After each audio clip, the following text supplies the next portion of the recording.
கர்த்தருடைய பரிசுத்த நாமத்துக்கு மகிமை உண்டாவதாக. Glory be to God's holy name. இரண்டாம் நாளாகமம் 21ஆம் அதிகாரம் முதல் 3 வசனங்களை நாம் வாசிக்க கேட்கலாம். Let us turn to read 2 Chronicles chapter 21 verses 1 through 3. யோசபாத் தன் பிதாக்களோடே நித்திரையடைந்து தாவீதி நகரத்தில் தன் பிதாக்கள் அண்டையிலே அடக்கம் பண்ணப்பட்டான். அவன் ஸ்தானத்திலே அவன் குமாரனாகிய யோராம் ராஜாவானான். அவனுக்கு யோசபாத்தின் குமாரராகிய அசரியா, ஏகியேல், சகரியா, அசரியா, மிகாவேல், செப்பத்தியா என்னும் சகோதரர் இருந்தார்கள். இவர்கள் எல்லாரும் இஸ்ரவேலின் ராஜாவாகிய யோசபாத்தின் குமாரர். அவர்களுடைய தகப்பன் வெள்ளியும் பொன்னும் உச்சிதங்களுமான அநேகம் நன்கொடைகளையும் யூதாவிலே அரணான பட்டணங்களையும் அவர்களுக்கு கொடுத்தான். யோராம் சேஷ்ட புத்திரனானபடியினால் அவனுக்கு ராஜ்யத்தை கொடுத்தான். Now Joseph slept with his fathers and was buried with his fathers in the city of David, and Jeroboam his son reigned in his stead. And he had brethren, the sons of Josaphat, Azariah and Jehiel and Zechariah and Azariah and Michael and Sabathiah. All these were the sons of Josaphat king of Israel, and their father gave them great gifts of silver and of gold and of precious things with fenced cities in Judah. But the kingdom gave he to Jeroboam because he was the firstborn. கர்த்தருடைய பரிசுத்த நாமத்துக்கு மகிமை உண்டாவதாக. Glory be to God's holy name. இங்கே ஒரு குடும்பத்தினுடைய சரித்திரம் சுட்டிக்காட்டப்பட்டிருக்கிறது. History of a family is pointed out. அது எந்த விதத்தில் அந்த குடும்பத்தில் பிள்ளைகள் இருந்தார்கள், அவர்களுக்கு என்ன ஸ்திதிகளிலே அவர்கள் நடத்தப்பட்டார்கள் என்றும் சொல்லப்பட்டிருக்கிறது. What type of children were in that family and in what state they were led is written here. ஒரு ராஜாவினுடைய வம்ச வரலாறு அங்கே சொல்லப்பட்டிருக்கிறது. The genealogy of a king is mentioned here. யோராம் ராஜாவான பொழுது அவனுக்கு அநேகம் சகோதரர்கள் இருந்தார்கள். When Jehoram became the king, he had many brethren. ஆனால் யோராம் சேஷ்ட புத்திரனாக இருந்தான். But Jehoram was the firstborn. அப்படினால் அந்த சேஷ்ட புத்திர பாகம் அவனுக்கு கிடைத்தது. Therefore he got the firstbornship. இல்லாவிட்டால் அது நிமித்தமாக அவனுக்கு ராஜ்யபாரம் கிடைத்தது. Or because of that he got the kingdom. அவனுடைய சகோதரர்கள் அநேகர் இருந்தார்கள். He had many brethren. அவர்களுக்கு நன்கொடைகள் கொடுக்கப்பட்டது. And gifts were given them. ஆனால் ராஜ்யம் அவர்களுக்கு கொடுக்கப்படவில்லை. But not the kingdom. கர்த்தருடைய பரிசுத்த நாமத்துக்கு மகிமை உண்டாவதாக. Glory be to God's holy name. இந்த காலவேளையில் கர்த்தர் நம்மோடு பேச விரும்புகிறது சேஷ்ட புத்திர பாகம். The Lord desires to speak about the firstbornship to us this morning. வேதத்திலிருந்து சில சம்பவங்களை நான் உங்களுக்கு முன்பாக வைக்க ஏவப்படுகிறேன். Yes, I am urged to place certain incidents from the word of God. நாம் ஒவ்வொருவரும் சேஷ்ட புத்திரர்களாய் மாற வேண்டும். Every one of us should become the firstborn. இல்லாவிட்டால் சேஷ்ட புத்திர பாகத்தை நாம் காத்துக்கொள்ள வேண்டும். Or we should keep the birthright. இந்த சேஷ்ட புத்திர பாகம் என்பது முதலில் பிறந்தவனுக்கு இல்லாவிட்டால் முதற் பேரானவனுக்கு கொடுக்கப்படுகிற ஒரு அம்சம். This birthright is a part which is given to the firstborn. ஒரு குடும்பத்திலே எத்தனை பிள்ளைகள் இருந்தாலும் இந்த சேஷ்ட புத்திர பாகம் என்பது ஒருவனுக்கு கிடைக்கிறது. How many of our children may be in a family, birthright is given to the firstborn. அது முதற் பேரானவனுக்கு கொடுக்கப்படுகிறதாக சொல்லப்படுகிறது. And it is only given to the firstborn. சேஷ்ட புத்திரன் என்று சொல்லுகிறவன் அவன் தகப்பனுக்கு பின் அவன்தான் தலைவன். He who is a firstborn is the head of that family. இல்லாவிட்டால் தகப்பனுக்கு பின் அந்த ஸ்தானத்தில் தகப்பன் என்கிற ஸ்தானத்தில்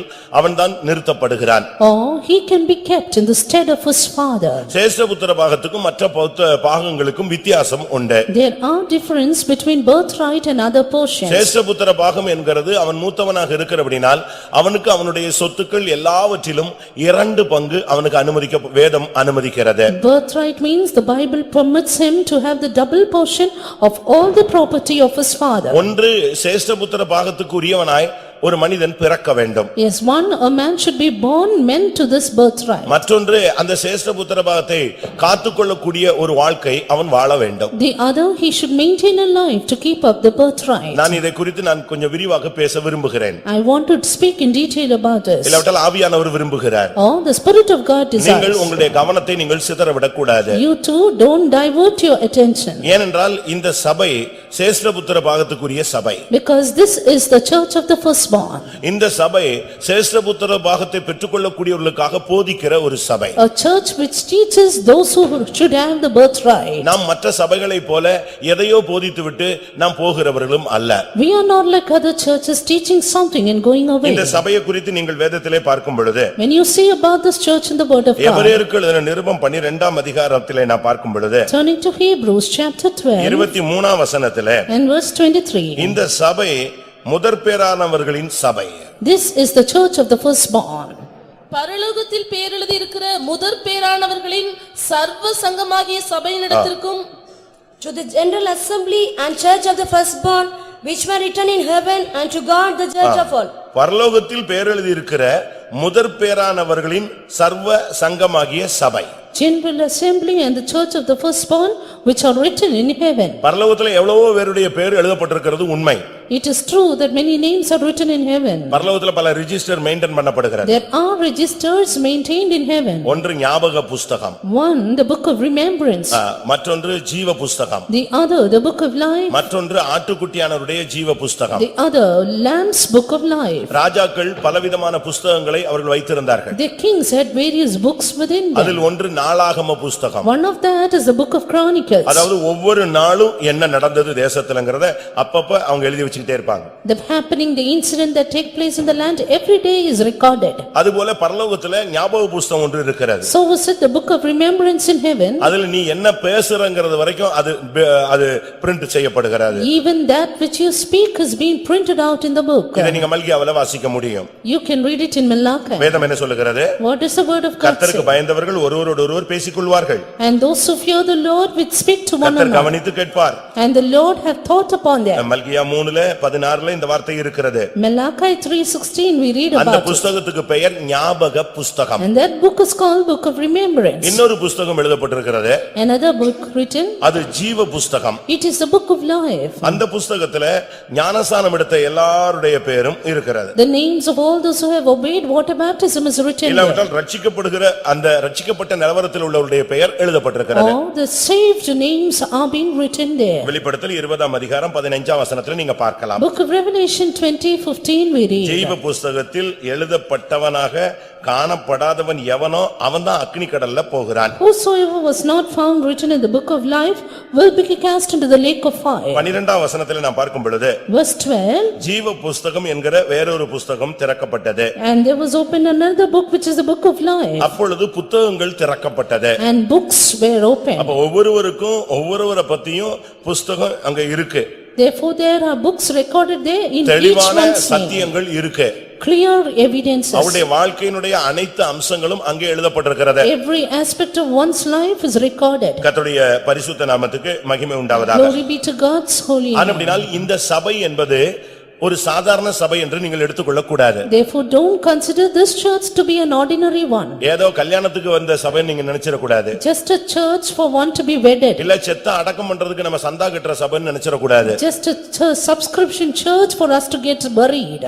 நம்ம சபை அப்படிப்பட்ட சபை கிடையாது. Our church is not such. நம்முடைய சர்ச் வந்து முதற் பேரானவர்களின் பரலோகத்தில் பேர் எழுதியிருக்கிற முதற் பேரானவர்களின் சர்வ சங்கமாகிய சபை. Our church is the general assembly, the church of the firstborn, written in heaven. எங்களுடைய நோக்கம் ஒன்றே ஒன்று, இங்கே வருகிற கால் வைக்கிற ஒவ்வொருவரும் சேஷ்ட புத்திர பாகம் உள்ளவர்களாய் மாற வேண்டும். Our focus is just one thing, everyone who step in here should have the birthright. இல்லாவிட்டால் முதற் பேரானவர்களாய் நீங்கள் மாற வேண்டும். Or we should become the firstborn. இதை ஆவிக்குரிய விதத்திலே எப்படி பெற்றுக்கொள்ள முடியும் என்பதைத்தான் இந்த காலை வேளையிலே கர்த்தர் நமக்கு வலியுறுத்த விரும்புகிறார். This morning the Lord wants to stress on this fact that how we can receive the birthright. இயேசு ஒரு விதத்தில் அவர் முதற் பேரானவர். Jesus on one hand is the firstborn. மத்தேயு 1:25 படி According to Matthew 1:25. அங்கே அவள் தன் முதற் பேரான குமாரனை பெருமளவும் என்று சொல்லப்பட்டிருக்கிறது. It is written until she receive her firstborn son. இயேசு கிறிஸ்து இந்த உலகத்திலே ஒரு தாய்க்கு அவர் ஒரு முதற் பேரானவர். ஆனபடியால் அவர் சேஷ்ட புத்திரத்துக்கு 2 பங்குக்கு உரியவர். Jesus Christ was the firstborn son of a mother in this earth, therefore he had the birthright or double portion. இது எழுத்தின் பிரகாரமாக இந்த உலகத்தில் ஆண்டவராகிய இயேசு கிறிஸ்து ஒரு குடும்பத்தில் முதற் பேரானவர், இல்லாவிட்டால் சேஷ்ட புத்திர பாகத்துக்கு பங்குரியவர். This is a literal fact that our Lord Jesus Christ of an earthly family is the firstborn or belonging to the birthright. இன்னொரு விதத்திலே பார்க்கும் பொழுது In another sense, இந்த முதற் பேறு என்று சொல்லுகிறனுடைய சரியான அர்த்தம் என்ன? what is the right meaning of the firstborn, சொத்துல மட்டும் 2 பங்கு கிடையாது. not just double portion of the இது property. எழுத்தின் பிரகாரமான ஒரு பிள்ளைக்குரிய ஒரு சுதந்திரம். This is a little inheritance. இன்னொரு பகுதியில் பார்க்கும் பொழுது While in another part, இந்த முதற்பேறானவனுக்கு 2 தன்மை இருக்கிறது. the firstborn have two aspects or யார் attributes. முதற்பேறானவனாய் சபையிலேயோ குடும்பத்திலேயோ மாறுகிறானோ அவனை பத்தி கர்த்தர் சொல்லுகிறார், அவன் என்னுடையவன் என்று சொல்லுகிறார். Whoever becomes the firstborn in the church or in the family, the Lord says, he is mine. அதுதான் தேவனுடைய திட்டம். That is the plan of God. இன்னொரு பகுதியில பார்க்கும் பொழுது In another part, இந்த முதற்பேறான அனைத்தும் பரிசுத்தமாக்கப்பட வேண்டும் என்பது தேவனுடைய திட்டமாக இருக்கிறது. it is the plan of God that every firstborn need to be sanctified. இதையும் நாம் விளங்கிக் கொள்ள வேண்டியது அவசியம். Even that we need to understand. யாத்திராகமத்திலே 13ஆம் அதிகாரத்திலே பார்க்கும் பொழுது Turning to book of Exodus chapter 13. 13:2 வாசியுங்கள். Chapter 13 and verse 2. இஸ்ரவேல் புத்திரருக்குள் மனிதரிலும் மிருக ஜீவன்களிலும் கற்பந்திறந்து பிறக்கிற முதற் பேர் அனைத்தையும் எனக்கு பரிசுத்தப்படுத்து, அது என்னுடையது என்றார். Sanctify unto me all the firstborn, whatsoever openeth the womb among the children of Israel, both of man and of beast, it is mine. முதற்பேறான அனைத்தும் என்னுடையது. All the firstborn is mine. அது எனக்காக பரிசுத்தப்படுத்தப்பட வேண்டும். It should be sanctified unto me. அப்ப முதற்பேறானவர்கள் என்பதனுடைய திட்டம் இந்த உலகத்துல ஒரு ரெட்டிப்பான பங்கு மாத்திரமல்ல. Plan regarding the firstborn is not just a double portion in this world. அந்த முதற்பேறான மனிதர்கள் மேல கர்த்தர் தன்னுடைய உரிமையை வைத்து சொல்லுகிறார், அவன் அவள் என்னுடையவன். But God with his all his right upon the firstborn says, they are mine. அவங்க அந்த முதற்பேறானவர்கள் ஒரு சாதாரண விசுவாசிகளாக சாதாரண ஊழியர்களாக இருக்கக்கூடாது, அவர்களை எனக்காக பரிசுத்தப்படுத்து. The firstborn should not be an ordinary servant of God or believer, but you need to sanctify them unto me. என்னாகமம் 3ஆம் அதிகாரம் 12ஆம் வசனத்தை பார்க்கும் பொழுது Numbers chapter 3 and verse 12. இஸ்ரவேல் புத்திரரில் கற்பந்திறந்து பிறக்கிற முதற் பேரான யாவுக்கும் பதிலாக நான் லேவியரை இஸ்ரவேல் புத்திரரிலிருந்து எடுத்துக்கொண்டேன், அவர்கள் என்னுடையவர்களாய் இருக்கிறார்கள். And behold, I have taken the Levites from among the children of Israel, instead of all the firstborn that openeth the matrix among the children of Israel, therefore the Levites shall be mine. இங்கே சேஷ்டபுத்திர பாகத்தை பெற்றுக்கொள்ளும்படியாக இஸ்ரவேல் புத்திரரிலே ஒரு கோத்திரத்தையே கர்த்தர் தனக்காக எடுத்துக்கொள்கிறார். In order to give the birthright, the Lord chose one tribe out of Israel. அவர்கள் என்னுடையவர்கள். And they are mine. அப்படினா இதிலிருந்து என்ன விளங்கிக் கொள்கிறோம்? From this what do we understand? முதல் பிறந்தால் மட்டும் போதாது, Not just being firstborn. அதை காத்துக்கொள்ள வேண்டும். We need to keep it. நாம் அதை காத்துக்கொள்ளாத பட்சத்தில் If we don't keep it, சேஷ்டபுத்திர பாகம் இன்னொரு நபருக்கு போக வாய்ப்பு இருக்கிறதாக வேதம் பழைய ஏற்பாட்டிலும் புதிய ஏற்பாட்டிலும் தெளிவாக சொல்லுகிறது. both in the Old and the New Testament, the Bible says, if we don't keep it, it can slip on to another. இயேசு கிறிஸ்து இந்த உலகத்திலே ஒரு தாய்க்கு ஒரு தகப்பனுக்கு அவர் முதற்பேறானவராய் இருந்தார். Jesus Christ was born as the firstborn to a mother or father in this earth. அதை மத்தேயு 1:25 நாம் பார்க்க முடிந்தது. That we could see in Matthew 1:25. லூக்கா எழுதின சுவிசேஷம் Turning to Luke the Gospel, 2ஆம் அதிகாரம் chapter 2 23ஆம் வசனத்தை பார்க்கும் பொழுது and verse 23. அவர் முதற்பேறானாக இருந்தபடியினால் அவரை குறித்து என்ன எழுதப்பட்டிருக்கிறது? Because he was the firstborn, what is it written about it? முதற் பேரான எந்த ஆண் பிள்ளையும் கர்த்தருக்கு பரிசுத்தமானது என்னப்படும் என்று கர்த்தருடைய நியாயப்பிரமாணத்தில் எழுதியிருக்கிறபடி அவரை கர்த்தருக்கு என்று ஒப்புக்கொடுக்கவும், As it is written in the law of the Lord, every male that openeth the womb shall be called holy to the Lord. முதற்பேறானவ என்ற ஒரு திட்டத்தின்படி அவர் பிறந்தபடியினால் அவர் கர்த்தருக்கென்று ஒப்புக்கொடுக்கப்பட்டார். Because he was born with the plan of a firstborn, he was dedicated to the Lord. பிரியமானவர்களே, இந்த காலை வேளையிலே நீங்கள் முதற்பேறானவர்களுடைய சர்வ சங்கமாகிய சபையில் இருக்கிறீர்கள். Beloved, this morning you are in the general assembly, the church of the firstborn. இந்த சபையை பத்தி அப்படி ஒரு தரிசனம் எனக்கு இருக்கு, நிச்சயம் இருக்குன்னு சொல்றவங்க கரங்களை உயர்த்தி ஒரு அல்லேலூயா சொல்லுங்கள். இது பரலோகத்தில் பேர் எழுதியிருக்கிற முதற்பேறானவர்களின் சர்வ சங்கமாகிய சபை. This is the general assembly, the church of the firstborn written in heaven. அப்படியானால் முதற்பேறான அனைத்தும் அவருடையது. Be it so, every firstborn is his. முதற்பேறான அனைத்தும் கர்த்தருக்கென்று பரிசுத்தப்படுத்தப்பட வேண்டும். All the firstborn need to be sanctified unto the Lord. அதனாலதான் பரிசுத்தத்தை நம்முடைய சபையில அதிகமாக வலியுறுத்துகிறோம். Therefore, we lay emphasis on holiness. பணத்தை வலியுறுத்தாமல் பரிசுத்தத்தை வலியுறுத்துகின்ற நோக்கம் அதுதான். That is the focus for which we emphasis on holiness and not on money. பரிசுத்தம் என்று வருகிற பொழுது When we say about holiness, அது ஒரு அக்கினி. That is a fire. அதனால்தான் நம்முடைய பிரசங்கங்கள் காரசாரமாக அமைகிறது. That is why our messages are also hot enough. ரொம்ப ரஃப் அண்ட் டஃப்பா நம்ம டீல் பண்றோம்னு அநேகர் சொல்லுவாங்க. Many would say we are so rough and tough. அப்படிதான் நீங்க சொல்றீங்க? Do you also say யோவான் that? எழுதின சுவிசேஷத்தில் நீங்க பார்க்கும் பொழுது 6ஆம் அதிகாரம் 60ஆம் வசனத்துல இது கடினமான உபதேசம் என்று இயேசுவிடம் சொன்னார்கள். John 6:60, many people came to Jesus and said, this is a hard doctrine. அதிகமான ஒரு முக்கியமான காரியங்களை நீங்க தேர்ச்சி பெறணும்னா அதிக பயிற்சி எடுக்க வேண்டியது அவசியம். If you need to pass on through many examinations, you need to pass through all of இது it. நீங்கள் அபியாசப்படுத்த வேண்டிய ஒரு வாழ்க்கை. This is our life you have to exercise. இயேசு கிறிஸ்து இந்த உலகத்திலே ஒரு தாய் தகப்பனுக்கு முதற் பேரானவராய் பிறந்தார். Jesus was born a firstborn to the worldly father and mother. அப்படினால் அவர் கர்த்தருக்கென்று ஒப்புக்கொடுக்கப்பட்டார். Therefore he was dedicated to the Lord. எபிரேயர்களின் நிருபம் 1ஆம் அதிகாரம் 6ஆம் வசனத்தில் பார்க்கும் பொழுது Turning to Hebrews 1:6. அவர் இந்த உலகத்தின்படி இல்லாவிட்டால் எழுத்தின்படி அவர் ஒரு யோசேப்புக்கோ மரியாளுக்கோ முதற் பேரானவர் மாத்திரமல்ல. Not just he was the firstborn to a little Joseph and Mary. எபிரேயர் 1:6 படி According to Hebrews 1:6. மேலும் தமது முதற்பேரானவரை உலகத்தில் பிரவேசிக்க செய்தபோது தேவதூதர் யாவரும் அவரை தொழுது கொள்ள கடவர்கள் என்றார். And again, when he bringeth in the first begotten into the world, he said, and let all the angels of God worship him. அவர் பிதாவுக்கும் முதற் பேரானவர். Even to father he was first begotten. அதனால்தான் தமக்கு முதற் பேரானவர் என்று அங்கே அவர் சொல்லுகிறார். Therefore here he says, who's first begotten? மரியாளுக்கும் யோசேப்புக்கும் மாத்திரம் அவர் முதற் பேரானவர் அல்ல, அவர் பிதாவுக்கும் முதற் பேரான ஒரே பேரான குமாரன். Jesus was just not the firstborn to Mary and Joseph, but even the first begotten of his father. இன்னொரு பகுதியிலே பார்க்கும் பொழுது In another part, கொலோசியர் 1:18 படி according to Colossians 1:18.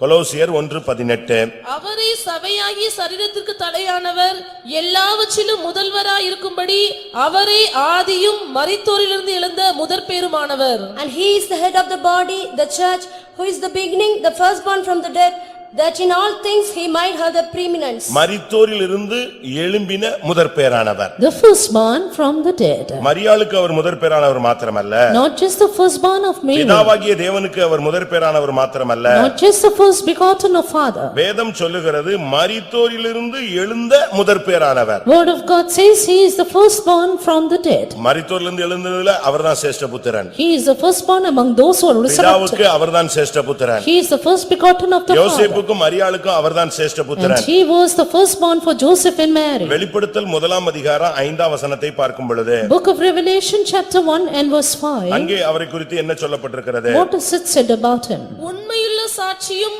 மரித்தோரிலிருந்து முதற் பிறந்தவரும் மரித்தோரில் இருந்து அவர் முதற் பிறந்தவர். First begotten of the dead. மரித்தோரிலிருந்து எழுந்ததினால முதற் பேரானவர்.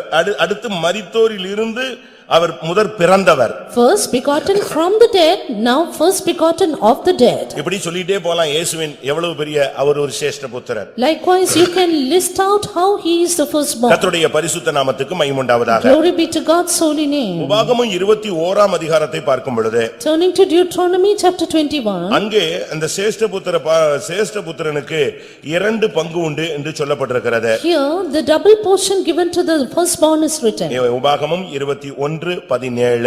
Deuteronomy 21:17. வெறுக்கப்பட்டவளிடத்தில் பிறந்தவனை சேஷ்ட புத்திரனாக அங்கீகரித்து தனக்கு உண்டான ஆஸ்திகளில் எல்லாம் 2 பங்கை அவனுக்கு கொடுக்க வேண்டும். அவன் தன் தகப்பனுடைய முதற் பலன் சேஷ்ட புத்திர சுதந்திரம் அவனுக்கே உரியது.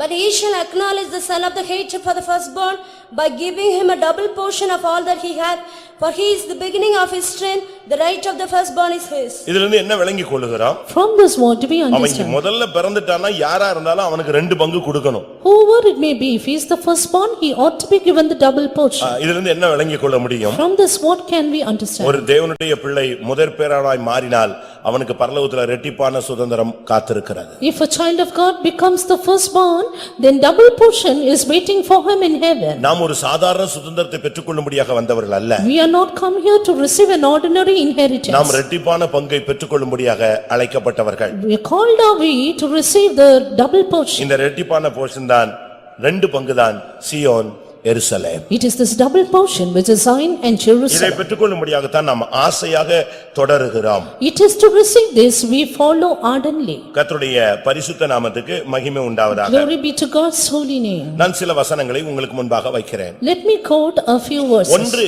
சேஷ்டபுத்திர பாகத்தை பெற்றுக்கொள்ள ஒருவன் பிறக்க வேண்டும். 1. A man need to be born to receive the firstborn. ஒரு சிலர் பிறந்திருந்தார்கள், Some are born, ஆனால் அதை அவர்கள் காத்துக்கொள்ளவில்லை. but they could not keep it. ஆனபடியால் சேஷ்டபுத்திர பாகம் மற்றவர்களுக்கு போனதாகவும் பைபிள் சொல்லுகிறது. Therefore the Bible says birthright was given to another. ஒன்று பிறத்தல், இரண்டாவது காத்தல். One birth, other keeping. ஒருவேளை நீங்கள் அதுக்கு பிறந்திருக்கலாம், Maybe you're born for it. சபையிலே நீங்கள் பேர் எழுதப்பட்டிருக்கலாம், Your name is written in the ஆனால் church. உங்களுடைய வாழ்விலே அதை நீங்கள் மெயின்டைன் பண்ண வேண்டும், அதை காத்துக்கொள்ள வேண்டும். But you need to maintain it in your life. இல்லாவிட்டால் அது உங்களுக்கு சொந்தமாக முடியாது. Else it cannot be your own. முதற் பேரான அனைத்தும் கர்த்தருடையது. All the firstborn is the Lord's. அது கர்த்தருக்காக பரிசுத்தம் பண்ணப்பட வேண்டும். They should be made holy unto the Lord. அவர்களுக்கு இரண்டு பங்கு உண்டு. Double portion is given them. அவர்கள் உலகத்தில் மாத்திரமல்ல, சபையிலும் அவர்கள் முதற் பலன்களாய் இருக்க வேண்டும். Not just in the world, even the church, they should be first begotten. பரலோகத்திலும் அவர்கள் முதற் பலன் உள்ளவர்களாய் மாற வேண்டும். They should also be first begotten in heaven. கர்த்தருடைய பரிசுத்த நாமத்துக்கு மகிமை உண்டாவதாக. Glory be to God's holy name. நான் இதிலே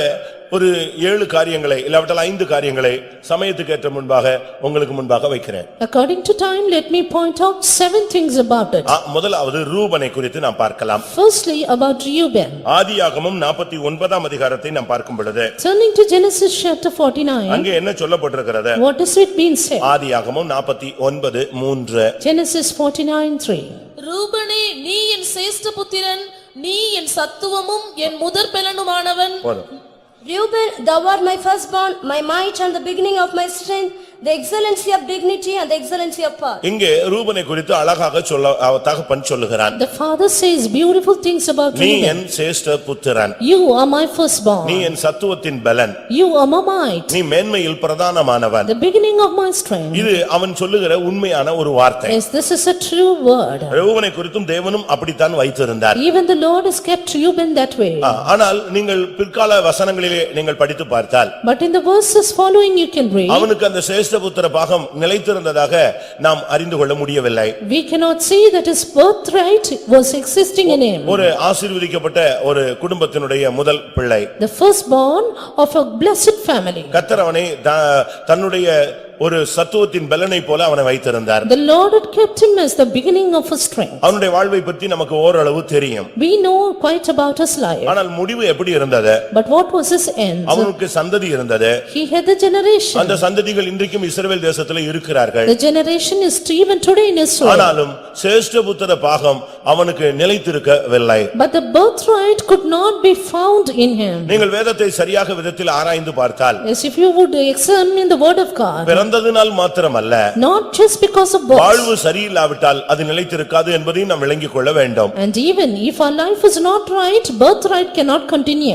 இது எந்த அடிப்படையில இன்னொருவனுக்கு அது கொடுக்கப்பட்டது? In what basis was it given to another? அதை நாம் விளங்கிக் கொள்ள வேண்டியது அவசியம். We need to understand this. சிலர் சொத்துக்களை பிரிப்பார்கள். Some divide their portions. ஒவ்வொரு விதங்களிலே பிரிக்கிறதை நாம் பார்க்கலாம். They divide it in various ways.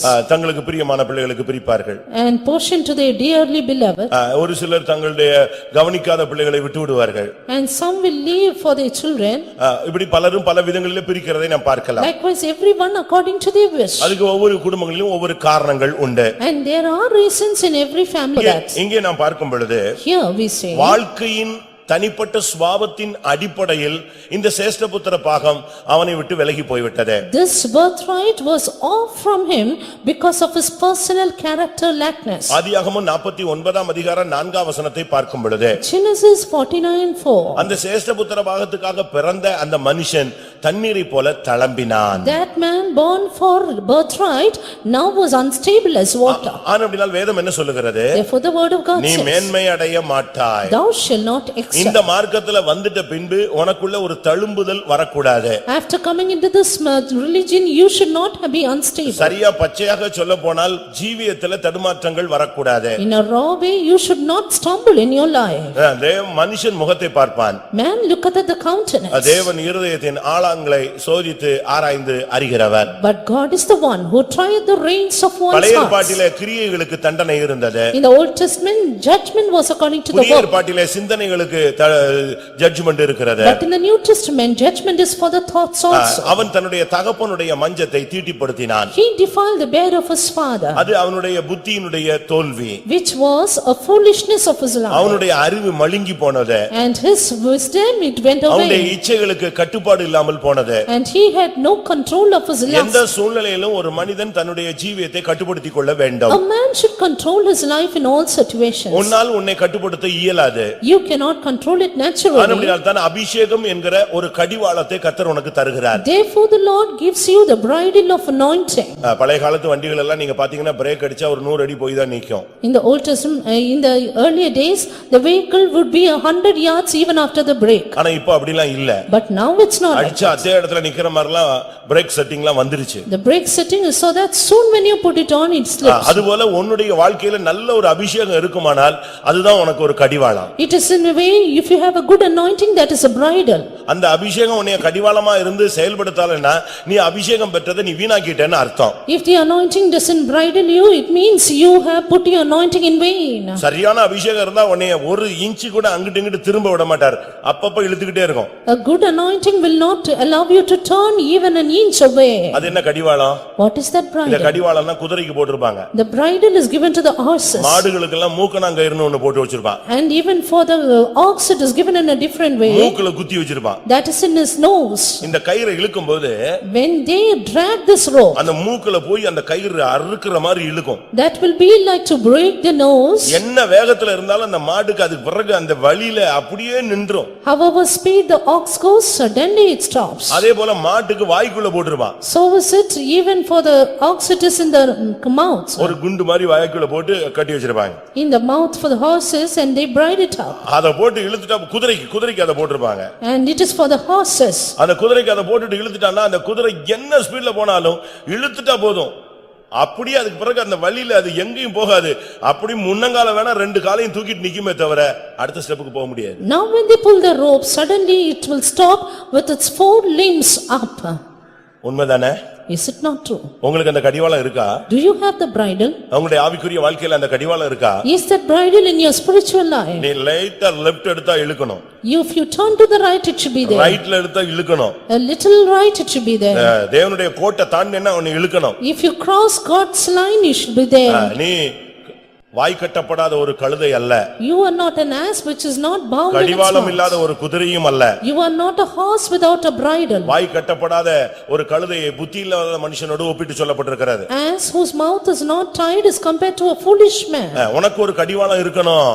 You need to have a bridle. உன் முழு சரீரத்தையும் அடக்கி கீழ்ப்படுத்தக்கூடியதாக இருக்கணும். Able to subject to your whole body. ஒரு சின்ன சுக்கான் பெரிய கப்பலை அப்படியே திசை திருப்புது. A small helm will turn the whole ship. அதுபோல உனக்குள்ள ஒரு அபிஷேகம் இருக்கணும். So is it you need to have the சரியான anointing. ஒரு அபிஷேகம் இருந்தால் If you have a right அது anointing, உன்னை கண்ட்ரோல் பண்ணும். it will control you. அதுக்கு தான் உனக்கு கர்த்தருடைய ஆவியானவர் அபிஷேகத்தை கொடுத்திருக்கிறார். It is for that God has given you the anointing. ஆவியினால் சரீரத்தின் செய்கைகளை அழித்தால் பிழைப்பீர்கள். If you mortify the deeds of the flesh by the spirit, மாமிச you சிந்தை shall மரணம். live. For the thought of மாமிச carnal- சிந்தை மரணம். for the carnal thought is death. ஆவியின் சிந்தை ஜீவனும் சமாதானமுமான். But spiritual mindedness is life and peace. நீ ஒரு சேஷ்ட புத்திரன் தான்.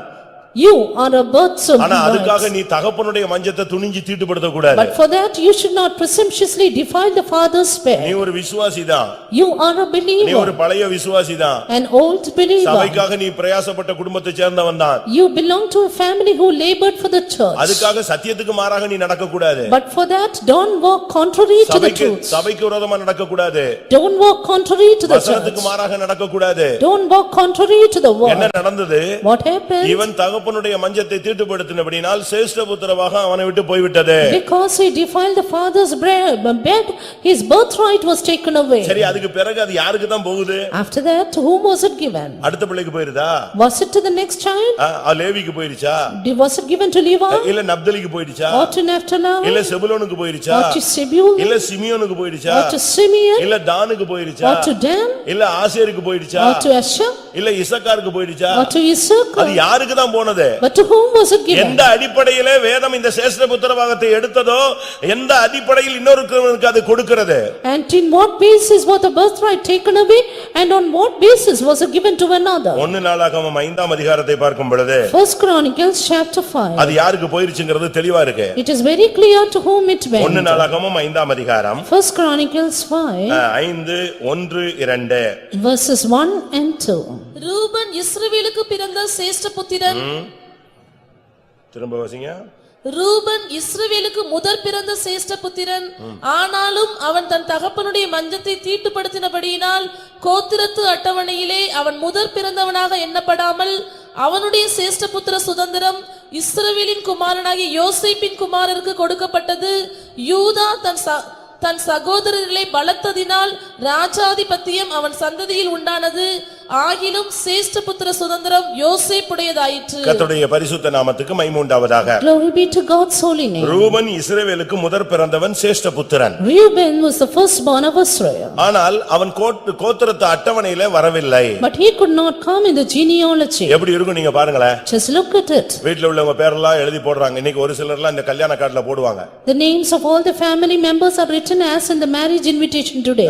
அங்க பிறந்தவன் அவ்வளவு வரையும் எழுதிடுவான்னு வச்சுக்கோங்களேன். And they write the names of everyone who is born. ஒரு சிலர் நம்ம சபையில உள்ள கல்யாணம் நடந்துச்சுன்னா சபையில மட்டும் ரொம்ப டீசென்ட்டா ஒரு போஸ்ட் கார்டு மாதிரி அடிச்சு கொடுத்துருவான்.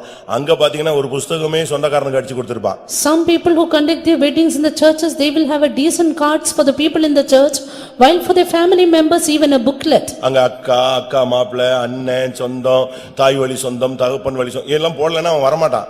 With their relatives all clearly listed out in the card. அப்படி போடாம விட்டுட்டா வந்தாலும் சண்டைய போட்டு இங்க கல்யாணத்தையே சாவுடாக்கிட்டு போயிடுவான். If you spare someone, they will come and pick up a quarrel there. அவனை விடுங்க, நம்ம விசுவாசிகளே தாம் பேரை போடலன்னா போக மாட்டான். Our believers themselves, if their name is not there, they will not go. ஆனா போட்டா போயிடுவான். And if their name is there, they'll go. நீங்க எதுக்கு நான் இது சொல்றேன்? Why I say this is, கோத்திரத்து அட்டவணையில Ruban பேரையே பைபிள்ல இருந்து கர்த்தர் எடுத்துட்டார். the Lord removed the name of Reuben from the genealogy. அங்க பரிசுத்தம் இல்ல.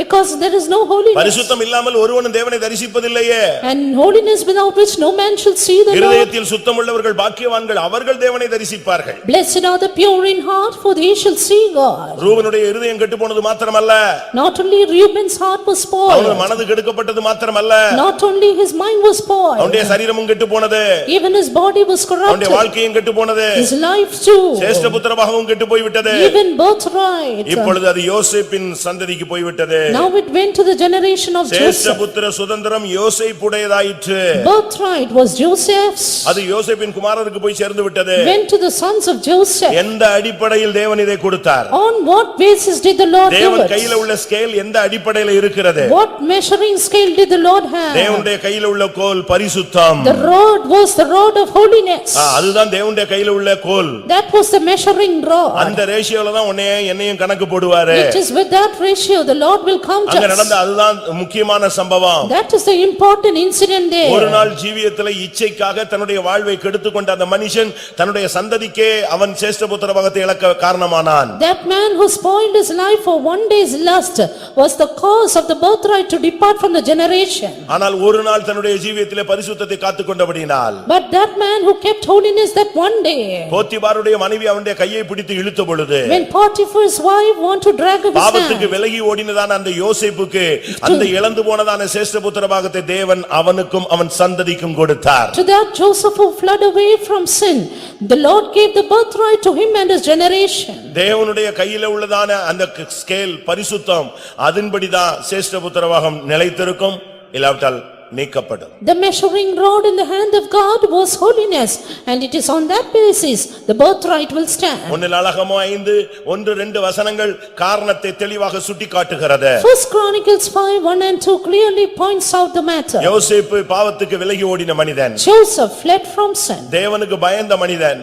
A man who feared God. பாவம் செய்யாத மனிதன், Man who did not sin. தன்னை காத்துக்கொண்ட மனிதன், Man who kept himself. பாவம் செய்யாததினால் சிறைச்சாலையிலே வருடக்கணக்காய் அடிபட்ட மனிதன். Man endured in the prison years together for that. அவன் கொஞ்சம் பாவத்தோடு ஒத்து போயிருந்தால் If he had compromised with sin a அவனுடைய little, வாழ்வு செழிப்பாக மகிமையாக மேன்மையாக அமைந்திருக்கும். his life would have been prosperous and excellent. ஆனால் கரைபட்டவனாய் வாழ்ந்திருப்பான். But he would have been stained in his life. கர்த்தருடைய பட்டியலிலே வந்திருக்க மாட்டான். He would not have been enlisted in அவன் that. சிங்காசனத்துக்கு வந்திருக்க மாட்டான். He would not have come to the throne. அவனுடைய அழைப்போ தரிசனமோ நிறைவேறி இருக்காது. His vision wouldn't be fulfilled. அவன் தன்னுடைய ஜீவியத்தை அவன் காத்துக்கொண்ட பொழுது, But when he kept his life, பரிசுத்தம் என்கிற கடிவாளத்தினால் தன்னை கட்டுப்படுத்திக் கொண்ட பொழுது, when he controlled his life with the bridle of holiness, அபிஷேகத்தினால் தன்னை அடக்கி ஆண்ட பொழுது, because he subjected himself with the தன்னுடைய anointing, சரீரத்தின் இச்சைகளை ஆசை இச்சைகளை சிலுவையிலே அறைந்த பொழுது, because he crucified the affections and lust on the cross, சேஷ்டபுத்திர பாகம் அவனுடையதாய் மாறிற்று. birthright became his. கர்த்தருடைய பரிசுத்த நாமத்துக்கு மகிமை உண்டாவதாக. Glory be to God's holy name. அடுத்ததாக நாம் பார்க்கும் பொழுது Nextly, ஆதியாகமம் book of Genesis, 21 அதிகாரம் 10 வசனம். chapter 21 and verse 10. 21:10. ஆபிரகாமை நோக்கி, இந்த அடிமை பெண்ணையும் அவள் மகனையும் புறம்பே தள்ளும். இந்த அடிமை பெண்ணின் மகன் என் குமாரனாகிய ஈசாக்கோடே சுதந்திரவாளியாய் இருப்பதில்லை என்றாள்.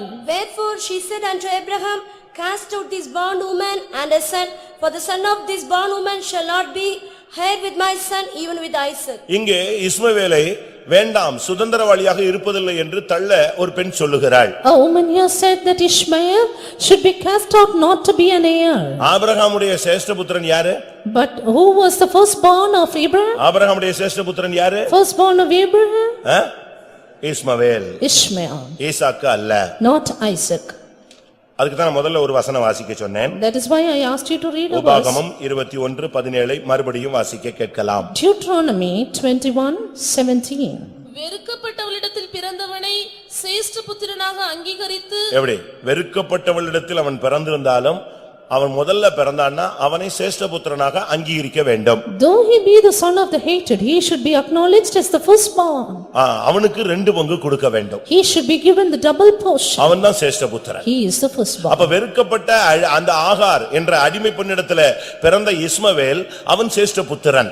This Ishmael born to the hated bondwoman is that firstborn. Abraham அவளை அந்த குழந்தையை அதிகமாக நேசித்தான். Abraham loved the child much. தான் பிள்ளையை பத்தி யாராவது லேசா சொல்லிட்டா டென்ஷன் ஆயிடுவான். If someone would speak something about his son, he would be in tension. நம்ம பிள்ளைகளை கூட அப்படிலாம் ஒரு சில பெற்றோர்கள் ரொம்ப நேசிக்கிறாங்க. Even some parents love their children much. இவங்களும் கண்டிக்க மாட்டாங்க. And they won't judge them. யாராவது கண்டிச்சிட்டா இவங்களுக்கு பேய் வந்த மாதிரி வந்துரும். If somebody would punish, they would be demon possessed. சிலர் சர்ச்சில கண்டிச்சா கூட உடனே அந்த டீச்சரை போய் பாஸ்டர்ட்ட சொல்றான், என் பிள்ளைய அடிச்சுட்டான், என் பிள்ளைய பார்த்தே அடிச்சிட்டான் அப்படிமா. Even if their Sunday school teachers punish them, they would go and complain it to the pastor. இன்னும் ஒரு சிலர் தான் பிள்ளைய அடிச்சிட்டான்னு சொல்லிட்டு பிரதரை அடிச்சுட்டாரு, பாஸ்டரை அடிச்சுட்டாருன்னு சொல்லி பெரிய பாஸ்டர்ட்ட போய் சொல்றான். Some others, they say the brother and the pastor beat him and go and complain to the center pastor. ஸ்கூல்ல அடிச்சிட்டான உடனே போலீஸ் ஸ்டேஷன்ல போய் கேஸ் கொடுக்கறான், என் பிள்ளைய teacher அடிச்சுட்டான். When they beat in the school, they go and complain in the police station. ஆனா Bible என்ன சொல்லுது தெரியுமா? But what does the Bible say? Bible தெரியுமா உங்களுக்கு? Do you know the Bible? Bible தெரியுமா? Do you know? பைபிள் சொல்லுகிறது ஒருத்தனுக்கு அடங்காத புள்ள இருந்தா அவனை சபையில கொண்டு வந்து வை, அவனை எல்லாரும் கல்லெறிஞ்சு அவனை கொன்றுங்கறாரு. Bible says if you have a stubborn child, then bring him to the church and stone him to death. அப்படி இருக்கா? இதே உபாகமம் 21:17 வாசிச்சீங்க இல்லையா? 18க்கு போங்க. Go to verse 18 of Deuteronomy chapter 21. தன் தகப்பன் சொல்லையும் தன் தாயின் சொல்லையும் கேளாமலும் அவர்களால் தண்டிக்கப்பட்டும் அவர்களுக்கு கீழ்ப்படியாமலும் போகிற அடங்காத துஷ்ட பிள்ளை ஒருவனுக்கு இருந்தால், அவன் தகப்பனும் அவன் தாயும் அவனை பிடித்து அவன் இருக்கும் பட்டணத்தின் மூப்பரிடத்திற்கும் அவ்விடத்து வாசலுக்கும் அவனை கொண்டு போய், எங்கள் மகனாகி இவன் அடங்காத துஷ்டனாயிருக்கிறான், எங்கள் சொல்லை கேளான், பெருந்தீனிக்காரனும் குடியனுமாயிருக்கிறான் என்று பட்டணத்தின் மூப்பரோடே சொல்வார்களாக.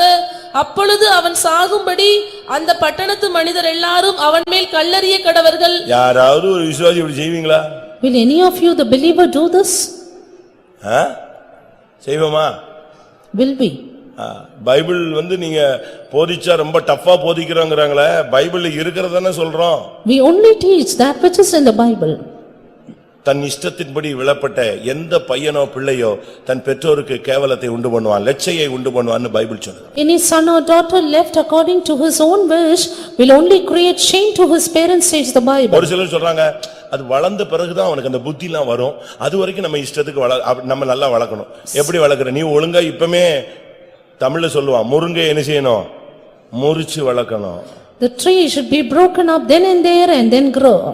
கேரளால ஒரு பழமொழி உண்டா, பிள்ளாருக்கு காலையிலேயே கொடுக்க வேண்டியதை கொடுத்துட்டா அன்னைக்கு முழுசும் அதை ஞாபகத்துல வச்சுக்கிட்டே இருப்பான்.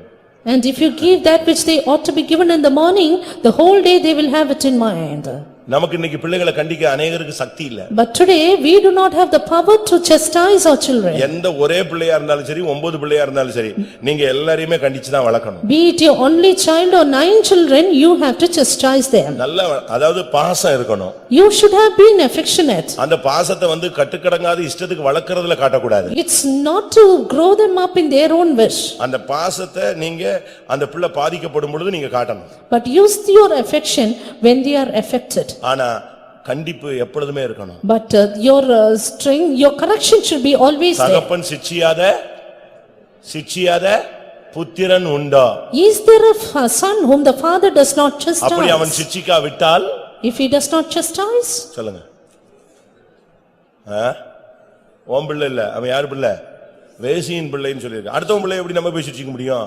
he is the son of a fornicator, bastard, says the word of God. தகப்பன் எவனிடத்தில் அன்பு கூறுகிறானோ அவனை என்ன செய்கிறான்? சிட்சிக்கிறான். Whom the father loveth, he chastiseth. அப்படினால நீங்க இந்த விஷயத்துல ரொம்ப கவனமாக இருக்கணும். Therefore you should be very careful in this matter. Abraham தான் பிள்ளையை ரொம்ப நேசிச்சான். Abraham loved his son much. எனக்கு இந்த ஆச்சரியமா இருக்கும். I wonder about it. இந்த நல்ல விசுவாசிகள் தான், Good believers they are, ஆனா அவங்களுடைய அன்பு வித்தியாசமா இருக்கு. but their love is different. ஆபிரகாமுக்கு ஈசாக்கு பிடிச்சதை விட அதிகமா பிடிச்சது இஸ்மவேல. Abraham loved Ishmael more than Isaac. ஈசாக்குக்கு யாக்கோபோட யாரை தான் பிடிக்கும்? ஏசாவை தான் பிடிக்கும். Isaac loved Esau more than Jacob. அப்படிதானே? கரெக்ட் தானே? Is it not? அதனாலதான் அவனை கூப்பிட்டு ஏதாவது தம்பி எடுத்துட்டு வா, அங்க அம்மா சொல்றா, அவன் அதெல்லாம் மாறி ஈசாக்கினுடைய தரிசனம் வேற. That is why தேவன் வெறுத்தவனை ஈசாக்கு நேசித்தான். Isaac loved whom God hated. அதனாலதான் பைபிள் வித்தியாசமானது, விலையேற பெற்றது. Therefore the Bible is different but precious. இங்கே இந்த இஸ்மவேல் வெறுக்கப்பட்டவளிடத்தில் பிறந்திருந்தாலும் இவன் தான் முதற் பேரானவன். This Ishmael, though he was born of the one hated, he is the firstborn. ஆனா இப்ப திடீர்னு ஒரு கமாண்ட் வருது, இவன் இனிமேல் சுதந்திரவாளியாய் இருப்பது இல்லை. But suddenly a charge, he shall not be an heir anymore. அந்த ஒரே வார்த்தையில அவனுடைய சேஷ்ட புத்திரபாகம் அவனை விட்டு போயிடுச்சு. With that one word his birthright was gone. அப்படி என்ன தப்பு செஞ்சிட்டான்? What wrong did he do? அவன் பரியாசம் பண்ணினான். He was a mocker. எப்ப உனக்குள்ள பரியாசத்தின் ஆவி வருதோ உன்னுடைய கட்டுகள் பலத்து போகும் என்று ஏசாயா தீர்க்கதரிசி சொல்லுகிறான். The time your mockery increases, at that time your bounds, is Isaiah the prophet. பரியாசம் பண்ணுகிறதினால் உங்கள் கட்டுகள் பலத்து போகாதபடிக்கு என்று சொல்லப்பட்டிருக்கிறது. That your bands may not be strengthened because of mockery, it is said. நீ பரியாசம் பண்ணும் பொழுது உன்னுடைய கட்டுகள் பலத்து போகும். When you scorn or mock, your bands will be strong. வாசியுங்கள். ஏசாயா 28:22. Isaiah 28:22. இப்பொழுதும் உங்கள் கட்டுக்கள் பழுத்து போகாதபடிக்கு பரியாசம் பண்ணாதிருங்கள். பாருங்க, இங்கே வேதம் சொல்லுகிறது, உங்களுடைய கட்டுகள், உங்களுடைய சேஷ்ட புத்திரபாகத்தை நீங்கள் இழந்து போகாதபடி பரியாசம் பண்ணாதிருங்கள். Word of God says, be not mockers, let your bands be made strong. பரியாசத்தை பத்தி பைபிள் சொல்லுகிற வித்தியாசமான விளக்கங்கள் என்ன? What are the different opinions of the Bible about mockery? பைபிள்ல இந்த பரியாசம்னா உட்கார்ந்து ஜோக் அடிச்சிட்டு இருக்கிறதா? Is it that joking? இல்ல ஒருத்தரை பத்தி அவர் மாதிரியே நடிச்சு காட்டுறதா, பேசி பாக்குறதா, சத்தம் கொடுத்து பாக்குறதா? Or is it making the mimicry, or is it making different pretensions? பிரியமானவர்களே, அது ஒரு விதத்துல பரியாசம். Beloved, on one side it is ஆனா mockery. இன்னொரு விதத்துல பரியாசம்னா என்ன? While on the other hand, what is mockery? Bible சொல்லுகிற பரியாசத்தினுடைய விளக்கங்கள் வித்தியாசமானது. Explanations of mockery in the Bible is different. Bible சொல்லுகிற விளக்கம் என்ன? What is the explanation from the word of God? நீதிமொழிகள் 21:24. Proverbs 21:24. அகங்காரமும் இடும்பும் உள்ளவனுக்கு பரியாசக்காரன் என்று பெயர். யாருக்கு பேரு? அகங்காரமும் இடும்பும் உள்ளவனுக்கு பரியாசக்காரன் என்று பெயர். Proud and haughty, scorner is his name. ஆதியாகமம் 21:9-10 பார்க்கும் பொழுது, Genesis 29:10. ஆகார் ஆபிரகாமுக்கு பெற்ற குமாரன் பரியாசம் பண்ணுகிறதை சாராள் கண்டு இவனை புறம்பே தள்ளும், இவன் சுதந்திரவாளியாய் இருப்பதில்லை என்று அவள் சொன்னாள். Genesis 21:10 we see, wherefore Sarah saw that Ishmael was mocking, and she said, cast out this bondman. அவன் என்ன பரியாசம் பண்ணிருப்பான்? What mockery would he have done? என்ன சொல்லிருப்பான்? What would he have said? நீங்க எல்லாம் என்னெல்லாம் பரியாசம் பண்றீங்க? What mockery do you do? ஒருத்தருடைய இயலாமையை நீ சொல்லுவது பரியாசம். Saying out about a man's inability is mockery. ஒருவனை அற்பமா எண்ணுவது பரியாசம். Belittling a person is mockery. அதெல்லாம் நீங்க சரியான விதத்துல புரிந்து கொள்ள வேண்டும். And you have to understand it well. இரண்டாவது, அகங்காரமும் இடும்பு உள்ளவனுக்கு பரியாசக்காரன் என்று பெயர், அவனுக்கு சேஷ்டபுத்திர பாகம் நிக்காது. Secondly, pride and haughtiness is scornfulness, and his name is like that. இன்னொரு கூட்டம் பரியாசக்காரர்களை குறித்து புதிய ஏற்பாட்டில் நாம் பார்க்கிறோம். Another group of mockers we see in the New Testament. இந்த பரியாசக்காரர்கள் எப்படிப்பட்டவர்கள்? What kind of people are they? இவர்களுடைய செயல்பாடு எப்படி அமைகிறது? And how is their work? இவங்க எங்கங்க இயேசு வர்றாரு அப்படின்னு கேக்குறான். And they say, where is Jesus, the promise of his coming? யூதா 18ஆம் வசனத்தை பார்க்கும் பொழுது, Seeing in Jude 18, அங்கே ஒரு கூட்டத்தை குறித்து சொல்லி இருக்கிறாரு. another group of mockers. கடைசி காலத்திலே தங்கள் துன்மார்க்கமான இச்சைகளின்படி நடக்கிற பரியாசக்காரர் தோன்றுவார்கள் என்று உங்களுக்கு சொன்னார்களே. யாரு? Who are they? அவங்க எப்படிப்பட்டவங்க? வாசிங்க. இவர்கள் பிரிந்து போகிறவர்களும் ஜென்ம சுபாவத்தாரும் ஆவி இல்லாதவர்களும் ஆமே. இவர்களுக்கு ஆவியும் கிடையாது, ஒண்ணும் கிடையாது. They have no spirit. இவங்க கடைசி காலத்துல பரியாசக்காரர்களாக வருவாங்க. They will be mockers in the last தங்க days. இச்சையின்படி நடப்பாங்க. Walking after their own lust. அப்ப இச்சையின்படி நடக்கிறவன் பரியாசக்காரன். Therefore walking after the lust are mockers. 2 பேதுரு 3ஆம் அதிகாரம் 2 Peter chapter 3. 3-4 வசனங்கள். Verses 3-4. முதலாவது நீங்கள் அறிய வேண்டியது என்னவெனில், கடைசி நாட்களில் பரியாசக்காரர் வந்து தங்கள் சுய இச்சைகளின்படி நடந்து அவர் வருவார் என்று சொல்லுகிற வாக்குத்தத்தம் எங்கே? எப்படி? எங்கங்க வருவான்னு சொல்லுவாங்க. இப்படிதான் கேட்கிற கேள்வி எல்லாமே பரியாசக்காரருடைய வார்த்தை. The words of the mockers will be, he is saying he is coming, but when will he come? ஒன்று பரியாசம், மற்றவனை அவமானப்படுத்தி கிண்டல் கேலி பண்றது. One, putting others to shame and joking upon இரண்டாவது them. அகங்காரமாய் நடப்பது. Two, walking proud. மற்றது மற்றவனுக்கு இடும்பு பண்றது, மற்றவனை டிஸ்டர்ப் பண்றது. And three, being haughty and disturbing அடுத்தது others. சுய இச்சைகளின்படி நடப்பது. And three, walking after their others' lust. நான்காவது இயேசு எங்கங்க வர்றாருன்னு சொல்றாங்க, அப்படித்தான் சொல்லிட்டே இருப்பாங்க. இப்படிங்கிற வருகையை பரியாசம் பண்றது. Fourthly, scoffing after the coming, saying, where is the promise of his coming? இப்படிப்பட்ட ஒரு எந்த நேரத்துல இப்படி ஒரு வாழ்க்கை ஒரு ஆவிக்குரிய மனுஷனுக்கு வருதோ அப்ப அவன் சேஷபுத்திர பாகத்தை விடுறான். When a spiritual man gets into such a life, then he falls in his life. ஒருவேளை உனக்கு இந்த உலகத்துல வசதி வாய்ப்புகளை கொடுத்து நன்கொடையை கொடுத்து தெய்வம் அனுப்பிடுவாரு. Maybe God would send you away with gifts and conveniences in the world. நாம நன்கொடை வாங்கி இந்த உலகத்தின் ஆசீர்வாதங்களுக்காக வந்தவர்கள் அல்ல.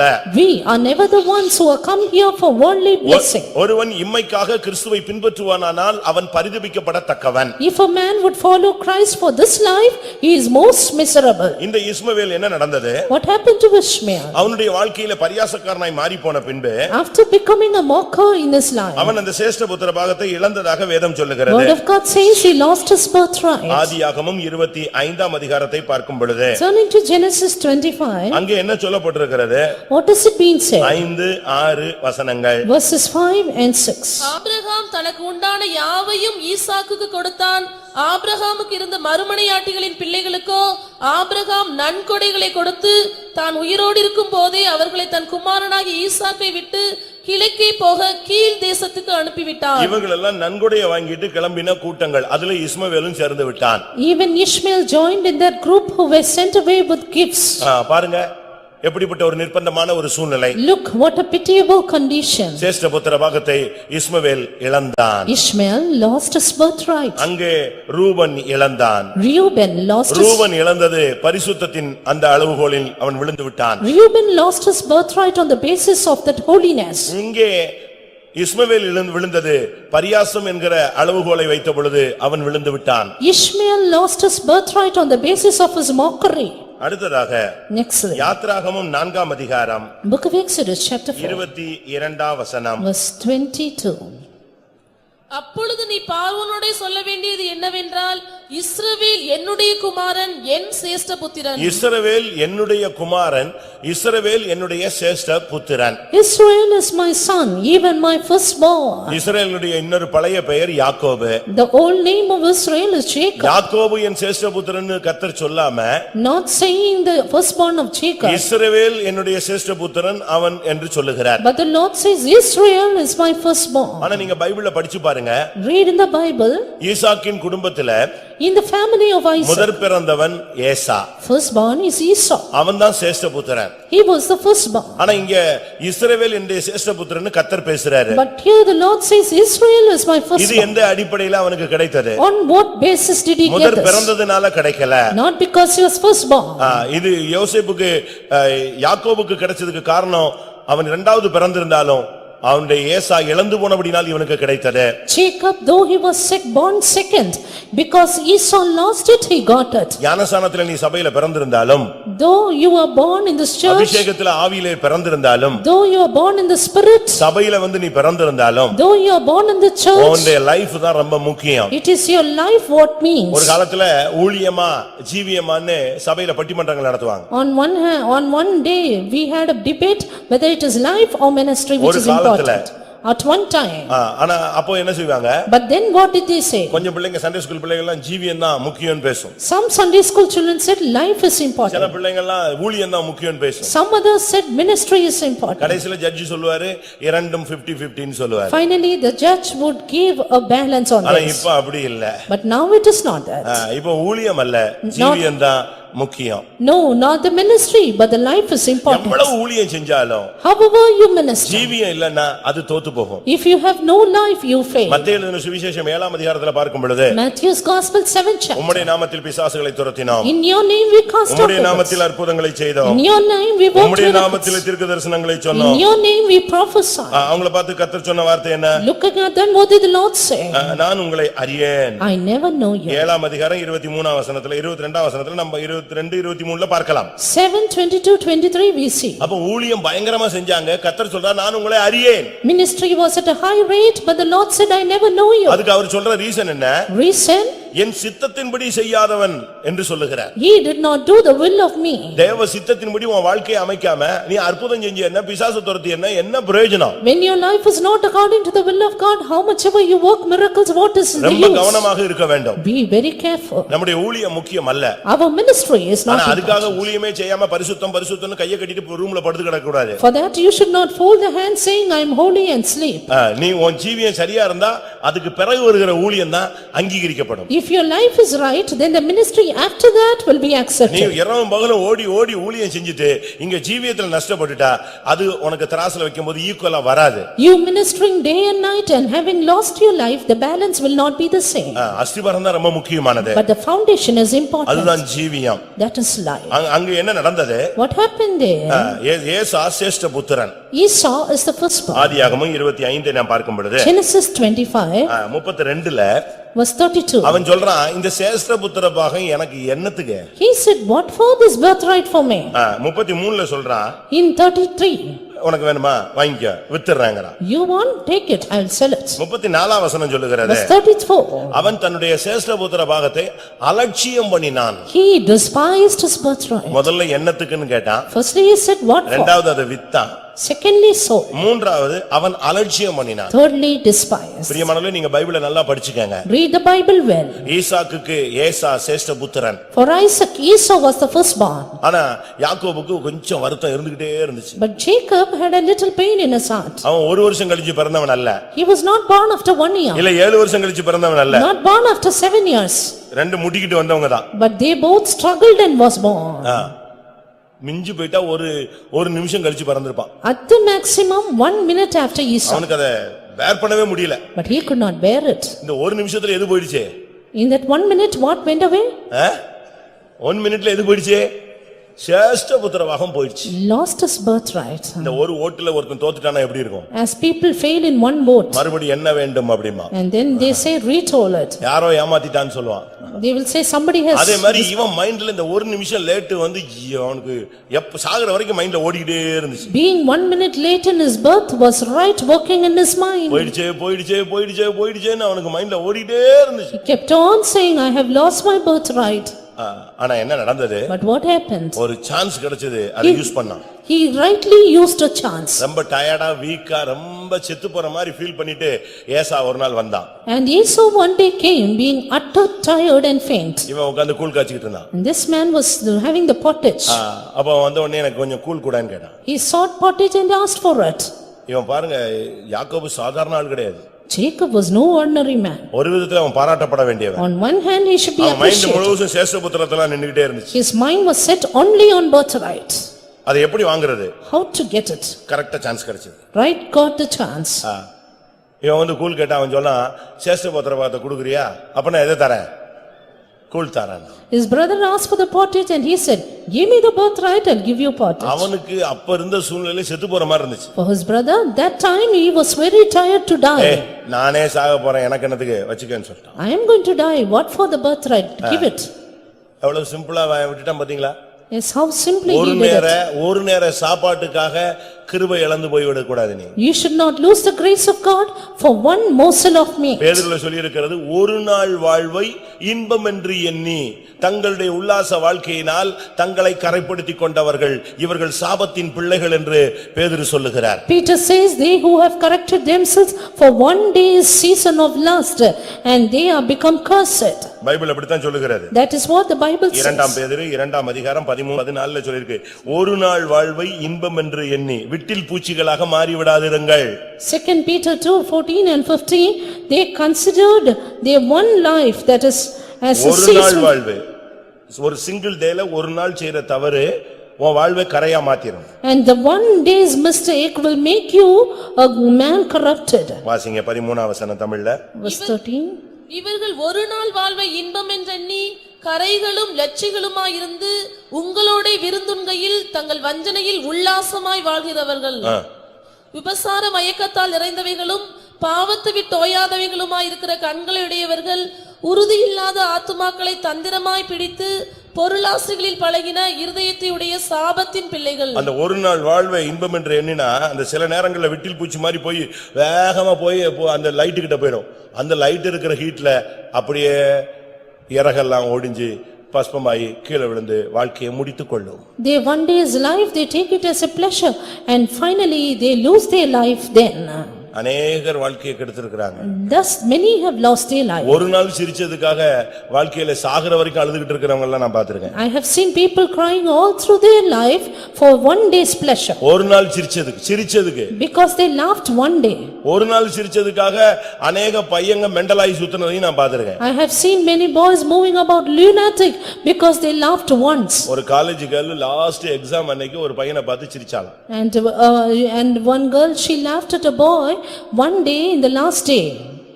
அவன் போயிட்டான். And he went away. இவ போயிட்டா. She also went. கூட உள்ள பையங்களாம் சொன்னா, பாத்தியாடா உன்னைய பார்த்து சிரிச்சிட்டான்னு சொன்னான். The boys together with him said, see. உனக்கு அவளை புரிஞ்சு கொள்ளவே முடியலன்னு இவனை எல்லாரும் சுத்தி விட்டுட்டானுங்க. And they all grounded him up saying, you cannot understand him. அவ சிரிச்சது 3 வருஷம் படிச்சிருக்கோம், கடைசி எக்ஸாம் கடைசி நாள், அவ்வளவுதான். அதுக்காக ஒரு ஜஸ்ட் படிச்சதுக்கு மரியாதைக்கு சிரிச்சா. ஆனா இவன் வாழ்க்கைக்கு தான் சிரிச்சிட்டான்னு நினைச்சான். வாழ்க்கையே சிரிச்சு போயிடுச்சு. She laughed because her studies were over and she went into the final examination. Just a smile for the examination, but he thought it is for life and lost it. ஒரு நாள் கூழுக்காக, சில நிமிட தாகத்துக்காக தன்னுடைய சேஷ்டபுத்திர பாகத்தை ஏசா இழந்தான். For a minute's pottage, for a minute's thirst and hunger, he lost his birthright. அது அவன் வாழ்வை சீர்கெட்டதாய் மாற்றினதாக எபிரேயர் 12:16 சொல்லுகிறது. Hebrews 12:16 says that made his life reprobate. ஒருவனும் வேசிக்கல்லனாகவும் ஒருவேளை போஜனத்துக்காக தன் சேஷ்டபுத்திர பாகத்தை விற்று போட்ட ஏசாவை போல சீர்கெட்டவனாகவும் இராதபடிக்கு எச்சரிக்கையாயிருங்கள். அவனை பாருங்க, வேசிக்கல்லன்னு பைபிள் சொல்லுது. The word of God says he is a fornicator. கிருபை இழந்து போனவன்னு பைபிள் சொல்லுகிறது. One who lost the grace of God. சீர்கெட்டவன்னு பைபிள் சொல்லுகிறது. One who is profane. ஒரே ஒருவேளை போஜனத்துக்காக சீர்கெட்டு போய்விட்டான். And he became profane for one morsel of meat. ஒரு ஃபங்க்ஷன்ல அட்டெண்ட் பண்ணி கிருபை இழந்தவங்க எத்தனை பேர் இருக்காங்க? Many people who lost the grace of God because they attended a function.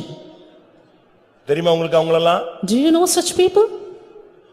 ஒரு நேரத்துக்காக, Just for 1 minute, சில நிமிடங்களுக்காக, just for few minutes. தங்களுடைய கிருபை, பரிசுத்தம், தெய்வீகம், ஊழியம் இதெல்லாம் இழந்து போன ஒரு பெரிய கூட்டம் சபைக்குள்ள உண்டு. There are a great group of people in the church who lost their holiness in life and ministry for their life. இப்போ உட்கார்ந்து அழுகுறான். Now they cry. எபிரேயர் 12:17 சொல்லி இருக்கிறது, அவன் அழுதான், மனம் மாறுதலை காணாமல் போனான். Hebrews 12:17 says he repented but he cried but could not repent. ஆதியாகமம் 27 அவன் புலம்புறான். Genesis 27 he lamented. 36 வசனம். Verse 36. 27:36. அப்பொழுது அவன் பெயர் யாக்கோபு என்னப்படுவது சரியல்லவா? இதோடே 2 தரம் என்னை மோசம் போக்கினான், என் சேஷ்ட புத்திர பாகத்தை எடுத்துக்கொண்டான். யாரு கொடுத்தது? அவனா வந்து அவனை அடிச்சு அப்படினு போயிட்டான். Did he smite him and take away? அடிச்சுலாம் எடுக்கல. Never like that. அவன் கேட்டான், இவன் கொடுத்தான். But he just asked and he நீ gave it. Emantha. You were deceived. ஒரு இடத்துல பிசாசு உட்கார்ந்து அழுதுகிட்டு இருந்துச்சான். There was a believer crying. பெலிவர் இல்ல, devil. There was a devil which was crying. உட்கார்ந்து பிசாசு உட்கார்ந்து அழுதுகிட்டு இருந்துச்சான். The devil was crying. ஒருத்தன் போய் கேட்டானா, நீ ஏன் அழுகுறேன்னு? Then one asked, why are you crying? அப்ப அது சொல்லுச்சான், Then it said, இந்த பெந்தேகோஸ்காரன் செய்யறதெல்லாம் செஞ்சிடறான், கடைசில ஏன் மேல பழி போடுறான்னுச்சான். the Pentecostal people do everything according to their wish, finally put the blame on me. இவனுக்கு 1000 பிரசங்கம் கேக்குது, அதன்படி வாழ தெரியல. These people don't live according to their messages. இவன் இச்சையும் ஆசைக்கும் என்னத்தெல்லாமோ சொல்லி செஞ்சுக்கிறான். But they do according to their own whims and ஆனா fancies. ஏன்பா இப்படி எல்லாம் பண்ணிட்டேனா, ச்சே பிசாசு பயங்கர போராடிட்டான்னு சொல்றான். நான் ஏன் போராடுறேன்? அவன் தானே போய் விழுந்தாங்குது. Finally they say, it is because the devil strove with me. இவன் அபிஷேகம் பெற்ற பிறகுதான் இவனை விட்டு நான் ஓஞ்சி போயிட்டேனே, போய் தொலைன்னு விட்டுட்டேனே. இவன் இப்ப செய்யறதுக்கெல்லாம் என்னையே சொல்றான், அவமானமா இருக்கு எனக்குன்னு. After he is anointed, I left him away. But now for all that he does, he is blaming me. I am put him shame. இன்னைக்கு நம்ம ஆளுங்களும் செய்யறதெல்லாம் செஞ்சுட்டு யார சொல்றான்? Yes, today our people do all their whims and fancies and சொல்றது யார? whom do we blame? திருப்பி அவனை சொன்னா அவன் டென்ஷன் ஆகி சரி வா அப்ப என் பாக்கெட்லயே வான்னு சொல்லுவான். We blame the devil and he says, right, come back into my pocket. நல்லா கவனிக்கணும். Listen well. ஒரு சகோதரனை அவங்க தாய் அவர் இந்து கோயிலுக்கு கூப்பிட்டாங்க. A brother was invited to a Hindu temple by his mother. இவன் சொன்னா நான் அதெல்லாம் விட்டுட்டு இனிமே வரவே மாட்டேன். Brother said, I have left it all, I will not come. சரி நீ வர வேண்டாம்பா. Then you நீ don't, கோயிலுக்குலாம் வர வேண்டாம். you don't come into the temple. நீ அந்த ஊர் வரைக்கும் கொண்டு வந்து விட்டுட்டு நீ பஸ் ஸ்டாண்ட்ல இரு, நான் கோயில்ல போய் சாமி கும்பிட்டு வந்து நான் உன் கூட வந்துடுறேன். You just leave me there, stand at the bus stand, I will worship and then come to you. அது அவனுக்கு நல்லதா தெரிஞ்சது. He thought it is good. வாசல்ல கொண்டு போய் விட்டுட்டு இவர் பஸ் ஸ்டாண்ட்ல எங்கேயோ டீ குடிச்சிட்டு அப்படி சுத்திட்டே இருந்தா அவங்க அம்மா வந்துட்டாங்க. வீட்டுக்கு வந்த பிறகு பாத்தீங்கன்னா பயங்கர பிசாசு போராட்டம். Went and left his mother, went on roaming, finally called her back to his house. Now he was demon possessed much. கடைசில புருஷன் மனைவியும் கோயிலுக்கு வந்தாங்க. And now the husband and wife came to the church. என்னன்னு கேட்டேன். What happened? எங்க அம்மா கூப்பிட்டான்னு சொல்லி அந்த ஊருக்கு போயிட்டு வந்ததுல இருந்து பயங்கர போராட்டம். My mother called me, I went, now terrible struggle. அப்ப அவங்க தங்கச்சி பிசாசு பிடிச்சது அங்க பக்கத்துல உட்கார்ந்து இருந்துச்சு. Then his younger sister, demon possessed, was there. நீ என் ஊருக்கு வந்தில்ல, அதனால தான் நான் இப்படி எல்லாம் பண்றேன்னு. Because you came to my place, I took you off. எப்படி? See how it is. நீங்க எல்லாம் என்னெல்லாம் பண்றீங்கன்னு பாருங்க. Look what all you are doing.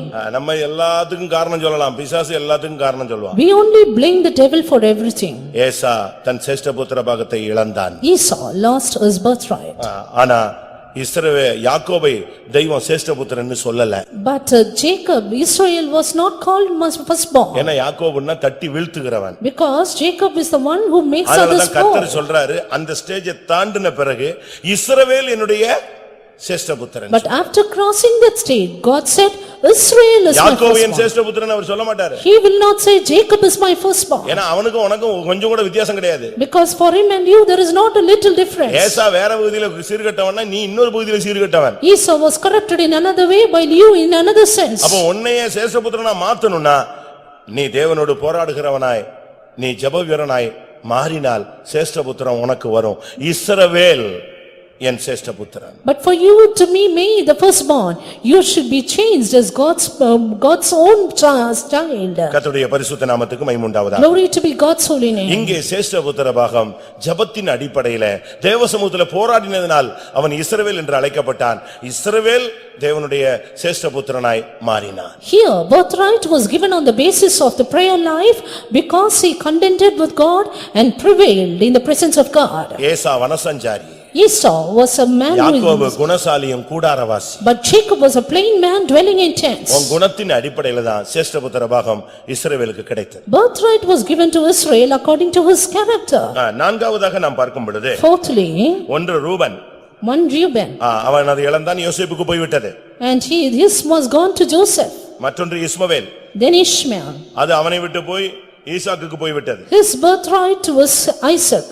மூன்றாவது ஏசா, Then Esau, அது அவனை விட்டு போய் இஸ்ரவேலுக்கு போய்விட்டது. well, his birthright was given to Israel. நாலாவது இரண்டாம் நாளாகமும் 21:3 நாம் பார்க்கும் பொழுது Fourthly, 2 Chronicles 21:3. அங்கே சொல்லப்பட்டிருக்கிறது யோராம் சேஷ்ட புத்திரன் ஆனபடினால் அவனுக்கு கிடைத்தது.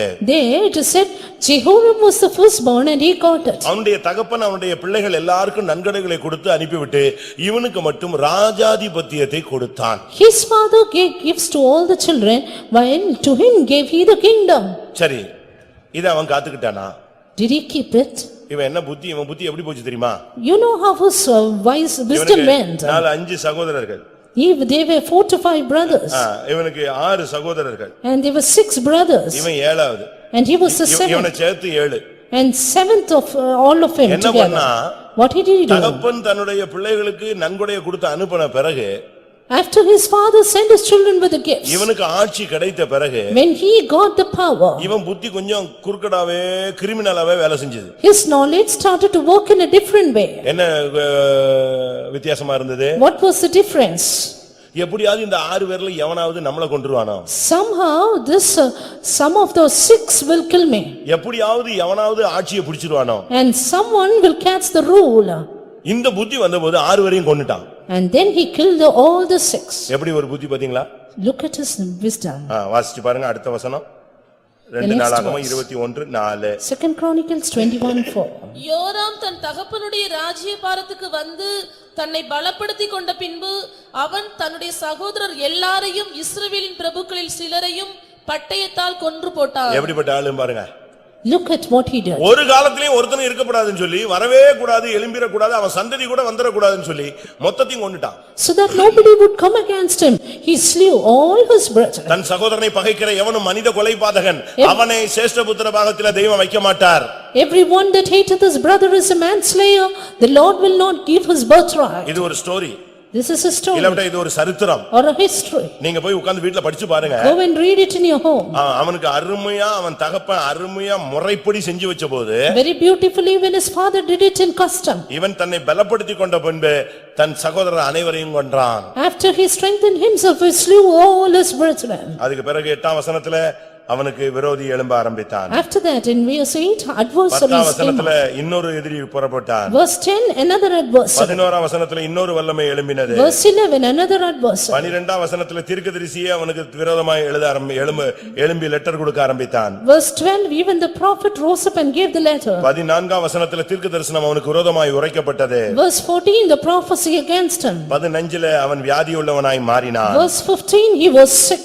19ஆம் வசனத்துல அவன் செத்து போனான். Verse 19, he died. 20ஆம் வசனத்துல ராஜாக்களின் கல்லறைக்கு அவன் சேரவில்லை. Verse 20, he could not be buried in the sepulchre எவ்வளவு of kings. சீக்கிரமா உன்னுடைய வாழ்க்கை தரம் தாழ்ந்து போய்விட்டது. How very soon your life became inferior. எவ்வளவு குயிக்கா அவன் வாழ்க்கையை கர்த்தர் ஃபைனலுக்கு கொண்டு போயிட்டாரு. How rapidly he reached his end. இன்னும் வாழ்ந்து ராஜாவா எத்தனையோ வருஷம் இருந்திருக்கலாம், அவன் சந்ததி இருந்திருக்கலாம்.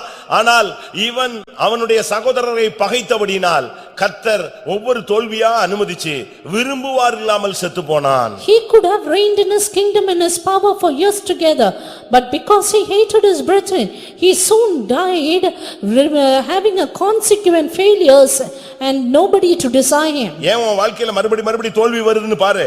Why are failures coming into your life again and again? ஏன் விரோதங்களும் பகைகளும் கலகங்களும் வருதுன்னு பாரு. Why are so much of struggles and adversaries ஏன் here? வியாதி பலவீனத்தை தேவன் அனுமதிக்கிறார்னு செக் பண்ணி பாரு. And check check why God permits sickness into your life. அதுக்கு காரணம் கர்த்தரே சொல்றாரு. And the Lord says the reason.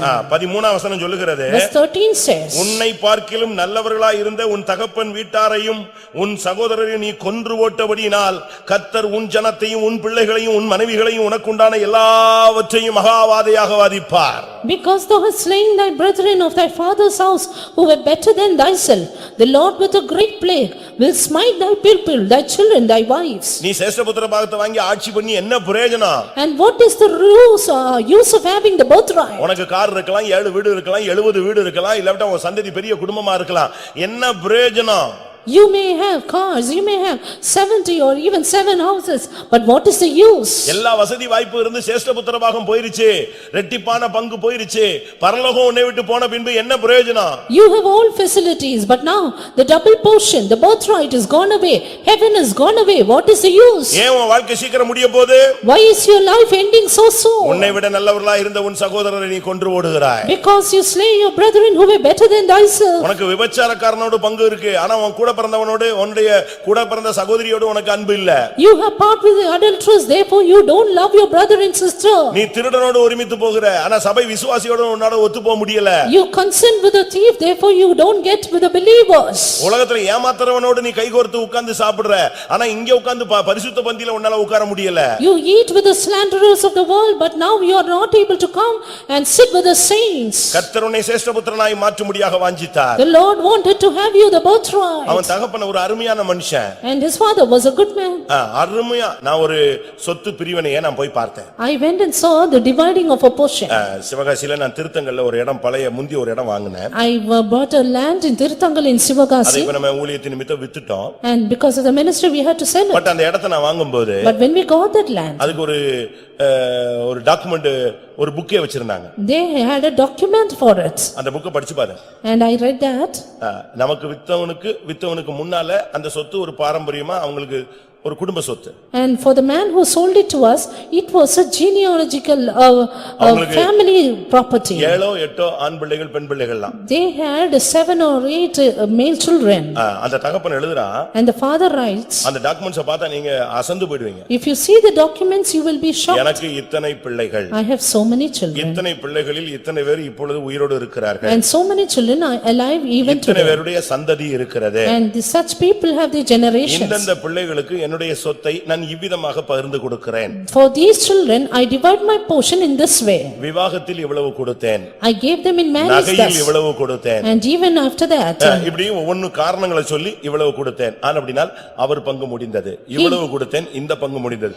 இவனுக்கு நான் ஒன்றும் கொடுக்காத அப்படினால் இந்த இடத்தை கொடுக்கிறேன். அப்படியே அழகா அந்த லீகல் அட்வைஸ் கேட்கும்போது லீகல் ஒபினியன்ல தெளிவா இருக்கு.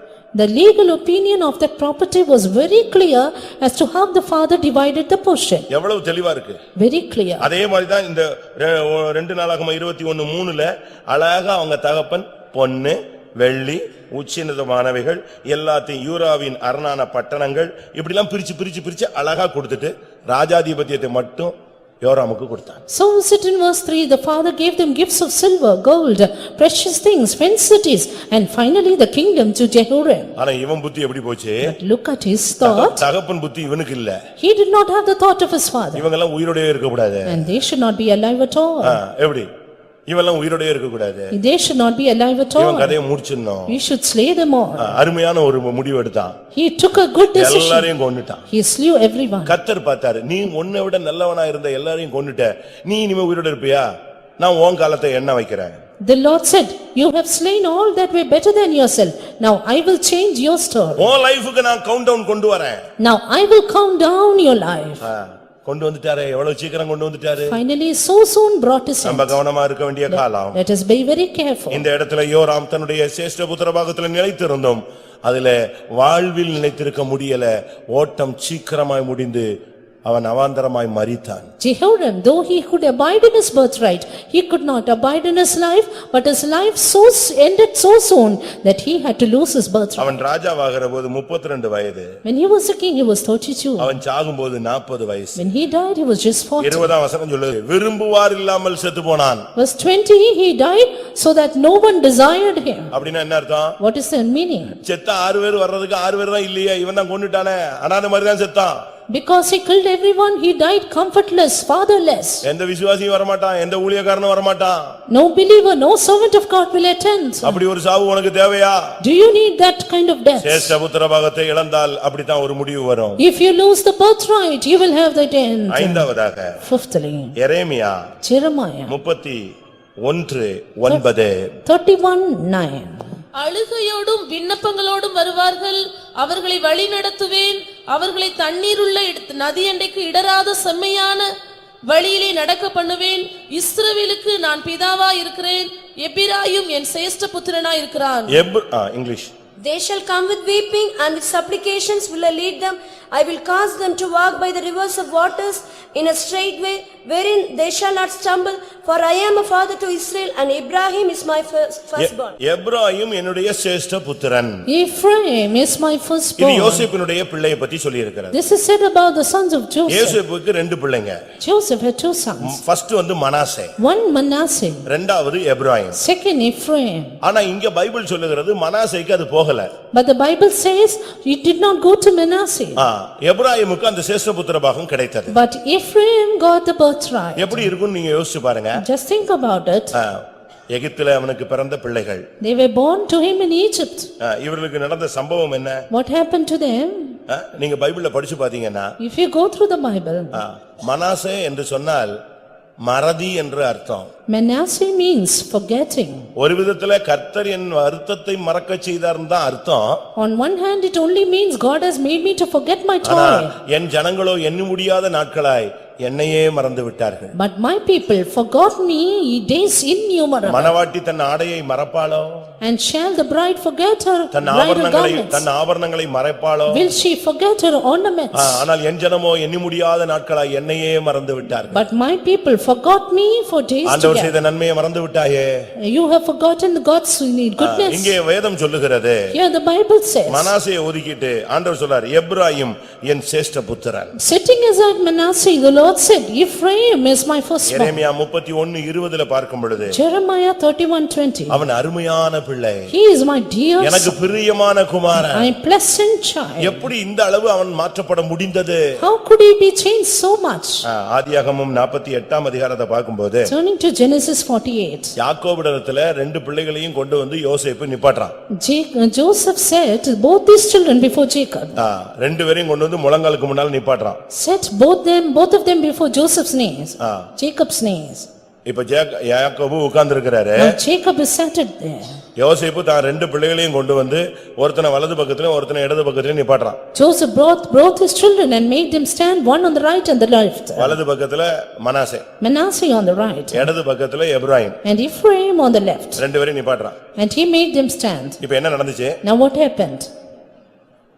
தகப்பனே பிள்ளைகள் ரெண்டு பேரையும் கொண்டு வந்திருக்காங்கறான். Father, I have brought both the sons. இப்ப யாக்கோபு கையை எடுத்து எங்க கொண்டு வராரு? Jacob lifted his வலது hand கையை கொண்டு போய் இடது சைடுல நிக்கிற எப்ராயிம் தலையில வைக்கிறார்.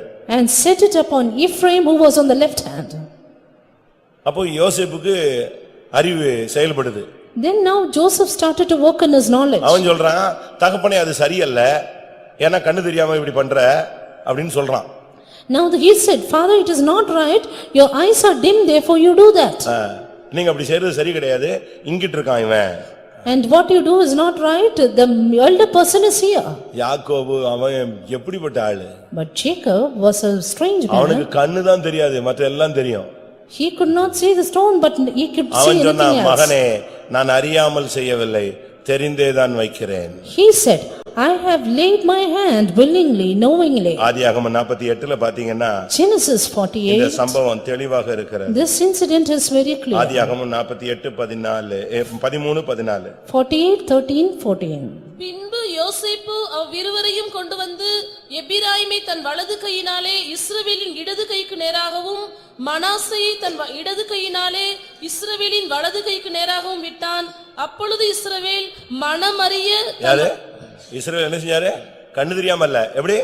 மனமறிய தன் வலது கையை நீட்டி இளவேனாகிய எப்ராயிமுடைய தலையின் மேல் வைத்தான். He did his hands wittingly and kept it upon the young arm. வச்சது மாத்திரமல்ல, படபடபடன்னு ஆசீர்வாதத்தெல்லாம் சொல்லிட்டான் வேகமா. And not only that he laid his hand, he soon said the blessing. 17 வசனத்துல Verse 17. தகப்பன் தன் வலது கையை எப்ராயிமுடைய தலையின் மேல் வைத்ததை யோசேப்பு கண்டு அது தனக்கு பிரியமில்லாதபடியினால் எப்பிராயீமுடைய தலையின் மேல் இருந்த தன் தகப்பனுடைய கையை மனாசேனுடைய தலையின் மேல் வைக்கும்படி எடுத்தான். When Joseph saw that his father laid his right hand upon the head of Ephraim, it displeased him, and he held up his father's hand, removed it from Ephraim, என் தகப்பனே அப்படி அல்ல, இவன் மூத்தவன், இவனுடைய தலையில் உம்முடைய வலது கையை வையும். and said, "Not so, my father, this is the firstborn, put thy right hand upon him." யாக்கோபு என்ன சொன்னாரு? What did Jacob say? அவன் தகப்பனோ தடுத்து அது எனக்கு தெரியும், என் மகனே எனக்கு தெரியும். Father refused and said, "I know it, my son, I know it." அவன் எவ்வளவு பெரிய முற்பிதா, He was a great patriarch, அவன் எவ்வளவு பெரிய ஒரு ஜனக்கூட்டத்தின் தகப்பன். a man of so much of people. ஒரு அருமையான சான்ஸ் கிருபையினால கை வச்சதுனால யாருக்கு கிடைச்சது? எபிராயீமுக்கு கிடைச்சது. And by grace, because the hand of God was laid, that beautiful chance was given to Ephraim. பரிசுத்தவான்கள் கை வச்சதுனால இன்னைக்கு ஊழியத்துல அநேகர் இருக்கிறாங்க. Because the laying hands of the saints, many are in the ministry today. அநேக பரிசுத்தவான்கள் ஜெபித்தபடினால அநேகர் விசுவாசிகளாய் இருக்கிறோம். Because many saints of God have prayed, many are believers today. அந்த கை வச்சதுனால இவன் சேஷ்டபுத்திரனாய் மாறினான். Because the laying on of hands, he became the firstborn. பாருங்க, மனாசேயை சேஷ்டபுத்திரனா மாத்தல. Manasseh was not becoming the firstborn. நீங்க வேணா பைபிளை படிச்சு பாருங்க. Read the Bible. இந்த மனாசேயில பாதி கோத்திரம் கானானுக்கே வராம போயிடுச்சு. Half the tribe of Manasseh could not enter into Canaan. இவங்க எல்லாம் இந்த ரூபன் காத்து புத்திரரோடு சேர்ந்து கானானே எங்களுக்கு வேண்டாம், கானானுக்கு யோர்தானுக்கு இக்கரையே நல்லா இருக்குன்னு உலகத்தினுடைய ஐஸ்வர்யத்தை பின்பற்றி போய்விட்டார்கள். They joined with the sons of Reuben and Gad, saying, "We don't want Canaan, we will remain on this side of Jordan in this world." நீ சேஷ்டபுத்திர பாகத்தை பெறாத பட்சத்தில் உனக்கு கானான்ல இடம் கிடையாது. Unless you receive the birthright, you have no place in உனக்கு Canaan. சேஷ்டபுத்திர பாகம் வேணும்னா நீ கானான் வேணுமானால் நீ சேஷ்டபுத்திர பாகத்தை பெற்றுக்கொள்ள வேண்டும். If you need Canaan, you need to have the birthright. என்னாகமம் 32:39 இந்த சரித்திரம் சொல்லப்பட்டிருக்கிறது. Numbers 32:33 it is written. கர்த்தருடைய பரிசுத்த நாமத்துக்கு மகிமை உண்டாவதாக. Glory be to God's holy name. இன்னும் ஒரு சிலர் என்ன செய்கிறார்கள்? ஆறாவதாக At the sixthly, நான் 7 பாயிண்ட் சொல்றேன். I say 7 points. இதெல்லாம் ரொம்ப ஷார்ட் பாயிண்ட் தான். Very small point it is. இன்னும் ஒரு சிலர் என்ன பண்றாங்க? Some others, தங்களுடைய சூழ்நிலையின் நிமித்தம் தங்களுடைய சேஷ்ட புத்திரனை அழித்து விடுகிறார்கள். because of this situation, they destroy their firstborn. இரண்டாம் ராஜாக்கள் Second Kings, 3ஆம் அதிகாரம் chapter 3, 27ஆம் வசனத்திலே verse 27. ஒரு ராஜா தன்னுடைய சேஷ்ட புத்திரனை கொன்றான். There was a king who killed his eldest son. அப்பொழுது அவன் தன் ஸ்தானத்தில் ராஜாவாக போகிற தன் சேஷ்ட புத்திரனை பிடித்து அலங்கத்தின் மேல் அவனை சர்வாங்க தகனமாக பலியிட்டான். Then he took his eldest son that should have reigned in his stead and offered him for burnt offering upon the wall. எப்படி இருக்கும்? ஒரு ராஜா தன்னுடைய சேஷ்ட புத்திரனை பலிபீடத்துல கொன்னுட்டான். A king who took his firstborn and killed him upon the தகன பலியா altar. வச்சிட்டான். He killed him, burnt offering. தனக்கு பின்ன அரசாட்சிக்கு வர வேண்டிய ராஜ்யபாரத்தை ஆளுகை செய்கிற சேஷ்ட புத்திரனை ஒரு சொந்த தகப்பனை கொன்னுட்டான். That firstborn who should have become the king in his stead, his own father killed him. தகன பலியாக மாற்றி விட்டான். Made him a burnt offering. அருமையான தேவனுடைய பிள்ளைகளே, உங்களில் எத்தனை பேர் உங்களுடைய சேஷ்ட புத்திர பாகத்தை நீங்களே அழித்துக் கொண்டிருக்கிறீர்கள்? Beloved children of God, how many of you have killed your birthright by yourself? நீயே உன்னுடைய ஆண் பிள்ளை அழிக்க கூடாது. You yourself should not kill your first child. சூழ்நிலைகளுக்காக நீ உன்னுடைய ஜெய ஜீவியத்தை இழந்து விடக் கூடாது. Don't lose your overcoming life for situation. உன்னுடைய பரிசுத்தத்தை நீ இழந்து விடக் கூடாது. Don't lose your holiness. உன்னுடைய பரிசுத்தத்தை உன்னுடைய பிரதிஷ்டையை விட்டு விடக் கூடாது. Don't forsake your உன்னுடைய consecration. விசுவாசத்தை நீயே நஷ்டப்படுத்த கூடாது. Don't forsake your faith for ஒரு yourself. தாய் புரண்டு படுத்தாலாம், அந்த பிள்ளை செத்து போய் விட்டதாம். The woman turned and the child died. ஒரு நாள் ஒரு சில நிமிடங்கள் தன்னுடைய அறியாமையினால தூக்க மயக்கத்துல இல்லாவிட்டால் தன்னுடைய கடினமான களைப்புல ஒரு தாய் புரண்டு படுத்த பொழுது அவள் பெற்ற பிள்ளை செத்து போனது. In her ignorance, because of her utter tiredness, because of her drowsiness, when the mother turned, the child died. ஒரு யுத்த களத்துல ஒரு ராஜா நின்று கொண்டிருந்தான். There was a king in the battlefield. தோல்வி வந்து கொண்டே இருந்தது. Defeats were coming up. கடைசி அவனுக்கு தெரிஞ்சு போச்சு, இனிமே நம்முடைய கதை முடியுதுன்னு சொல்லி. Finally, he saw that his story is going to end. முற்றிலும் தோல்விங்கிற நிலவரம் வந்த உடனே தன்னுடைய பிள்ளையை கொன்னுட்டான். When he was utterly defeated, he killed his son. பிசாசும் அவன் வாழ்க்கையில பல நெருக்கங்களை கொண்டு வருவான். ஆனா நீ உன்னுடைய சேஷ்ட புத்திர பாகத்தை நீயே நஷ்டப்படுத்தி விடக் கூடாது. Devil will bring in afflictions in your life, but don't lose your birthright by yourself. நீயே கிருபை இழந்து விட கூடாது. Don't lose your grace. நீயே போய் பிசாசின் வாயில விழுந்திர கூடாது. You yourself don't fall in the mouth of நீயே devil. விசுவாசத்தை மறுதலிச்சிர கூடாது. Don't deny the faith. நல்ல கவனிங்க. Listen carefully. சூழ்நிலைகளிலே நீங்கள் சிக்கி தவித்து விட கூடாது. Don't be entangled in situations and lose it. யுத்தம் மும்முரமான பொழுது When the battle is on, அந்த ராஜா தன்னுடைய தகுதிக்கு பட்டத்துக்கு வர வேண்டிய சேஷ்ட புத்திரனை சங்கரித்தான். that king slew his eldest son, who should be the firstborn.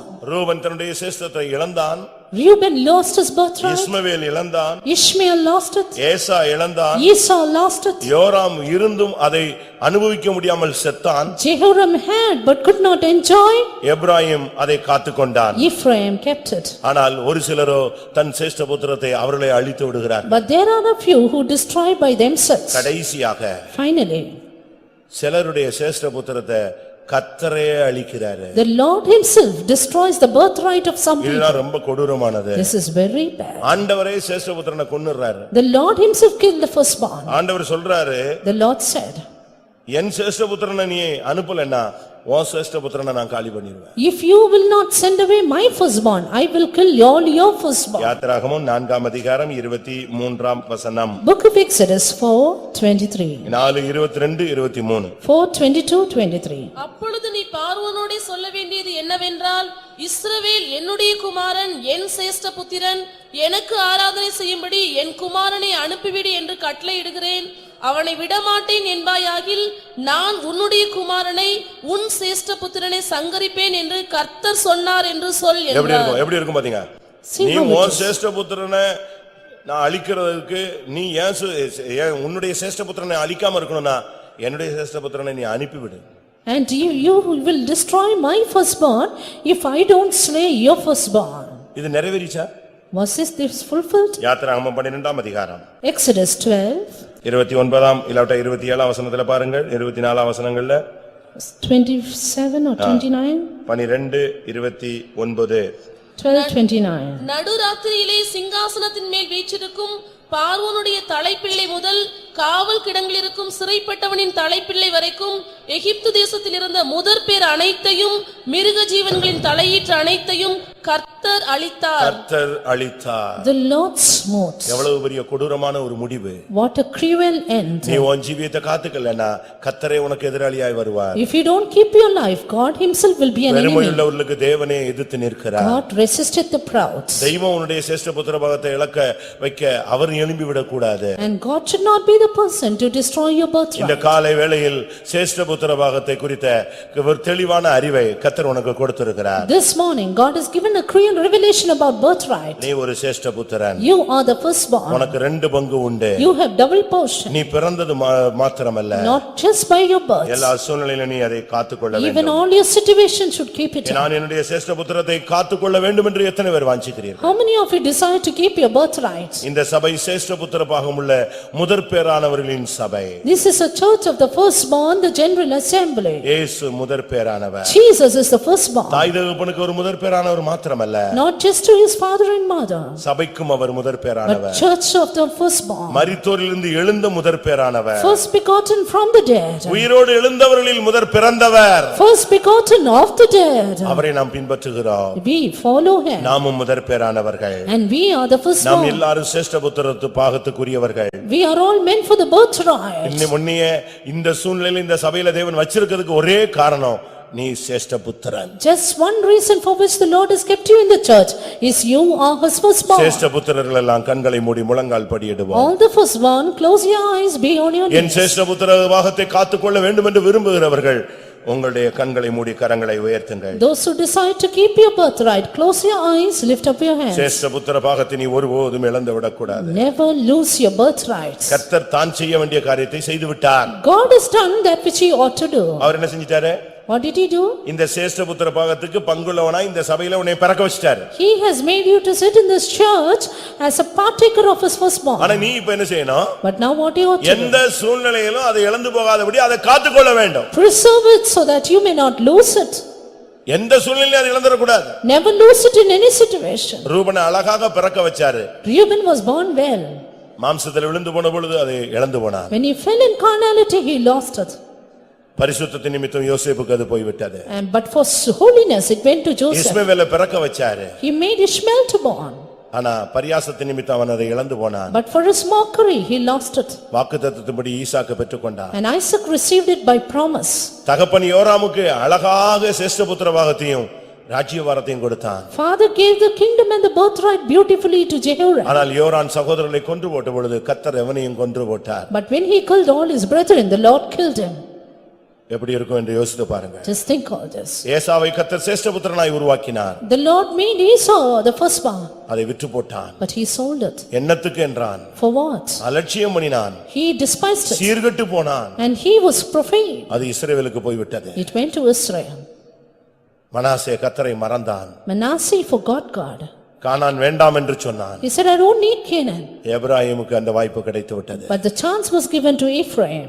அருமையான தேவனுடைய ஜனமே, Beloved people of God, கர்த்தர் உன்னை முதற்பேரானவனாய் சபையில கொண்டு வந்திருக்கிறார். the Lord has brought you to the church as the firstborn. எத்தனை பேர் அதை விசுவாசிக்கிறீங்க? How many believe it? இந்த சபையில முதற்பேரானவர்களின் சர்வ சங்கமாகிய சபையில் உன்னை சேர்த்ததின் நோக்கம், நீ தேவனுடைய பார்வையில் முதற்பேரானவர். The Lord has added you to the general assembly, the church of the firstborn, because you are the firstborn. உனக்கு ரெண்டு பங்கு உண்டு. Double portion is meant for you. அது காத்திருக்கிறது.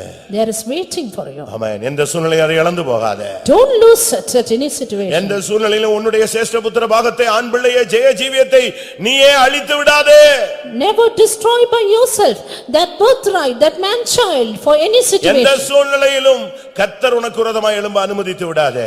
And don't allow God to be your adversary in any situation. எல்லாரும் கண்களை மூடி முழங்கால் படியிடுவோம். Close your eyes, be on your knees. ஆமென். உங்களை கர்த்தர் சேஷ்டபுத்திரனாய் மாற்ற அவர் சித்தம் கொண்டவராய் இருக்கிறார். The Lord is willing to make you the firstborn. கர்த்தாவே என்னை பலப்படுத்தும் ஆண்டவரே. Lord, strengthen me ஆமென். உலகத்துக்காக, for this world, சூழ்நிலைக்காக, for the situation, நான் ஒரு நாள் வாழ்வுக்காக, for just one day's life, ஒருவேளை போஜனத்துக்காக, for one morsel meat, ஒரு சின்ன பரியாசம் விளையாட்டுக்காக, for a little mockery, மற்றவர்களை பகைத்ததற்காக, because I hate others, நான் என் மேன்மையை இழந்து விடக் கூடாது I ஆண்டவரே. should not lose my எந்த excellency. சூழ்நிலையிலும் ஒரு நாள், ஒரு நேரம், ஒரு நிமிடத்துக்காக என்னுடைய மகிமையை நான் இழந்து விடக் கூடாது. I should not lose my this thing for just one situation or one day's life. என்னை ஒரு யோசேப்பாய் காத்துக்கொள்ள உதவி செய்யும். Lord, make me a என்னை Joseph. ஒரு இஸ்ரவேலாய் காத்துக்கொள்ள உதவி Help செய்யும். me to keep me as Israel. என்னை ஒரு ஈசாக்காய் காத்துக்கொள்ள உதவி செய்யும். Help me to keep myself as என்னை Isaac. ஒரு எபிராயமாய் காத்துக்கொள்ள உதவி செய்யும். Help me to keep me as Ephraim. அப்படிப்பட்டவங்க மட்டும் உங்களுடைய வலது கரத்தை உயர்த்தி ஒப்பு கொடுங்க. Only such ones. Lift up your right hand, surrender. சேஷ்டபுத்திர பாகம் உனக்கு உண்டு. Birthright is yours. கர்த்தர் அதற்காகத்தான் உன்னை இந்த பாதையில கொண்டு போகிறார். It is for this the Lord is leading you. வியாதியிலே தடுமாறி விடாதே.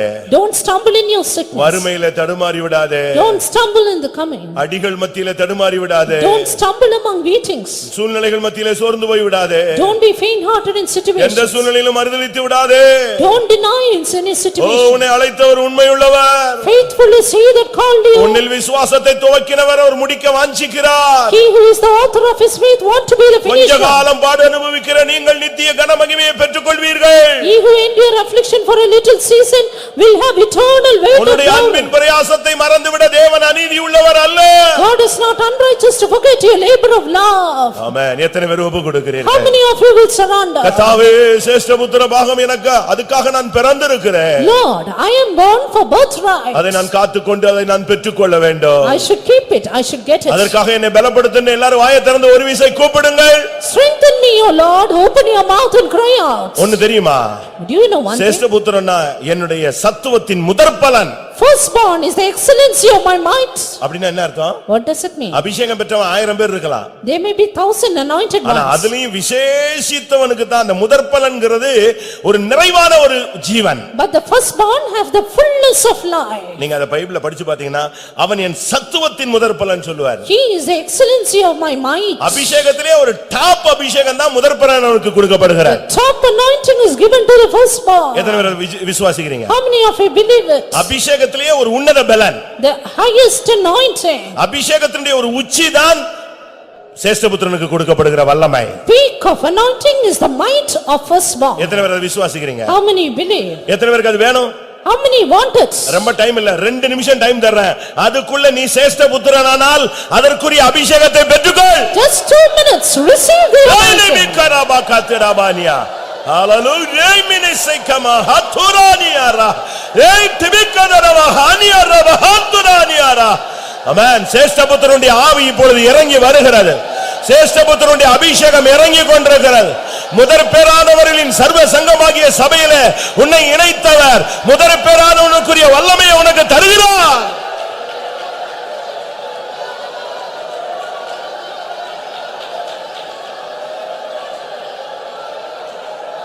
ஆமென். கர்த்தாவே, நான் முதற் பேரானவனாய் முதற் பேரானுடைய சபையிலே என்னை கொண்டு வந்து விட்டீர். ஆனா இந்த வசனங்கள் எல்லாம் கேட்டபோது நான் பயப்படுறேன். இந்த வசனத்தை கேட்டும் பொழுது நான் நடுங்குகிறேன். இந்த வசனத்தை கேட்கும் பொழுது இதே அனுபவத்தை காத்துக்கொள்ள முடியுமா என்கிற கேள்விகள் எனக்கு இருக்கிறது. வசனங்களை கேட்கும் பொழுது எவ்வளவோ குறைபாடுகளை உணர்கிறேன். கர்த்தாவே, எப்படி ஆயினும் நான் சேஷ்ட புத்திரவாகத்தை காத்துக்கொண்டு உம்மிடத்தில் வந்து சேர வேண்டும். அதற்கென்று ஒரு கிருபை தாரும் ஆண்டவரே, அதுக்குரிய ஒரு அபிஷேகத்தை தாரும் ஆண்டவரே.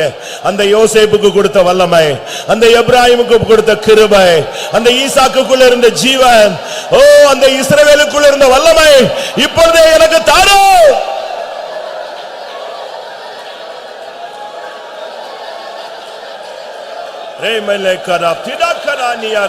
டைம் ரொம்ப வேகமா போகுது. ஒரே ஒரு நிமிஷம். சேஷ்ட புத்திர பாகத்தை நான் காத்துக்கிட்டு சேஷ்ட புத்திரனாய் நான் சீயோன்ல எருசலேம்ல வந்து நிக்கணும். அதுக்கு என்ன பலப்படுத்தும் சொல்றவங்க மட்டும் ஒரு நிமிஷம் நீங்க போராடுங்க. கர்த்தர் அந்த அபிஷேகத்தை தருவார். அந்த அபிஷேகம் உன் தலையில வந்துச்சுன்னா இந்த அபிஷேகம் உன்னை கொண்டு போய் கொண்டே இருந்து உன்னை சேஷ்ட புத்திரனாய் மாற்றிவிடும்.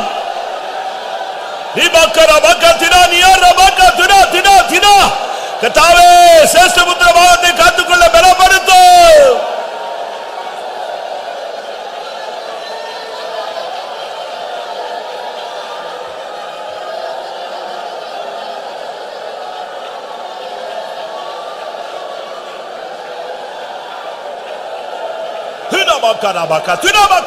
எப்ராஹிமை படிச்சு பாத்தீங்கன்னா, எப்ராஹிமை கர்த்தர் சொல்றார், நீ இதுல சரியில்லை, அதுல சரியில்லை, இதுல சரியில்லை, நீ இப்படி பண்ணிட்ட, என்னை துக்கப்படுத்திட்ட, என்னை சோர்ந்து போக வச்சுட்ட, நான் உன்னைய வந்து நான் நிச்சயமா தண்டிப்பேன் எல்லாம் சொல்லி முடிச்சிட்டாரு. அவன் நடுங்கி ஒடுங்கி அப்படியே கர்த்தருடைய பாதத்துல விழுந்தான். அப்பதான் ஆண்டவர் சொன்னாரு, அவன் எனக்கு பிரியமான குமாரன், நான் அவனை எப்படி விடுவேன்? அவன் என் சேஷ்ட புத்திரன், என் சத்துவத்தின் முதற் பலன். நீ இன்னைக்கு உன்னை தாழ்த்து, உன்னை விட மாட்டார், உன்னை மகிமையில கொண்டு வந்து நிறுத்துவார்.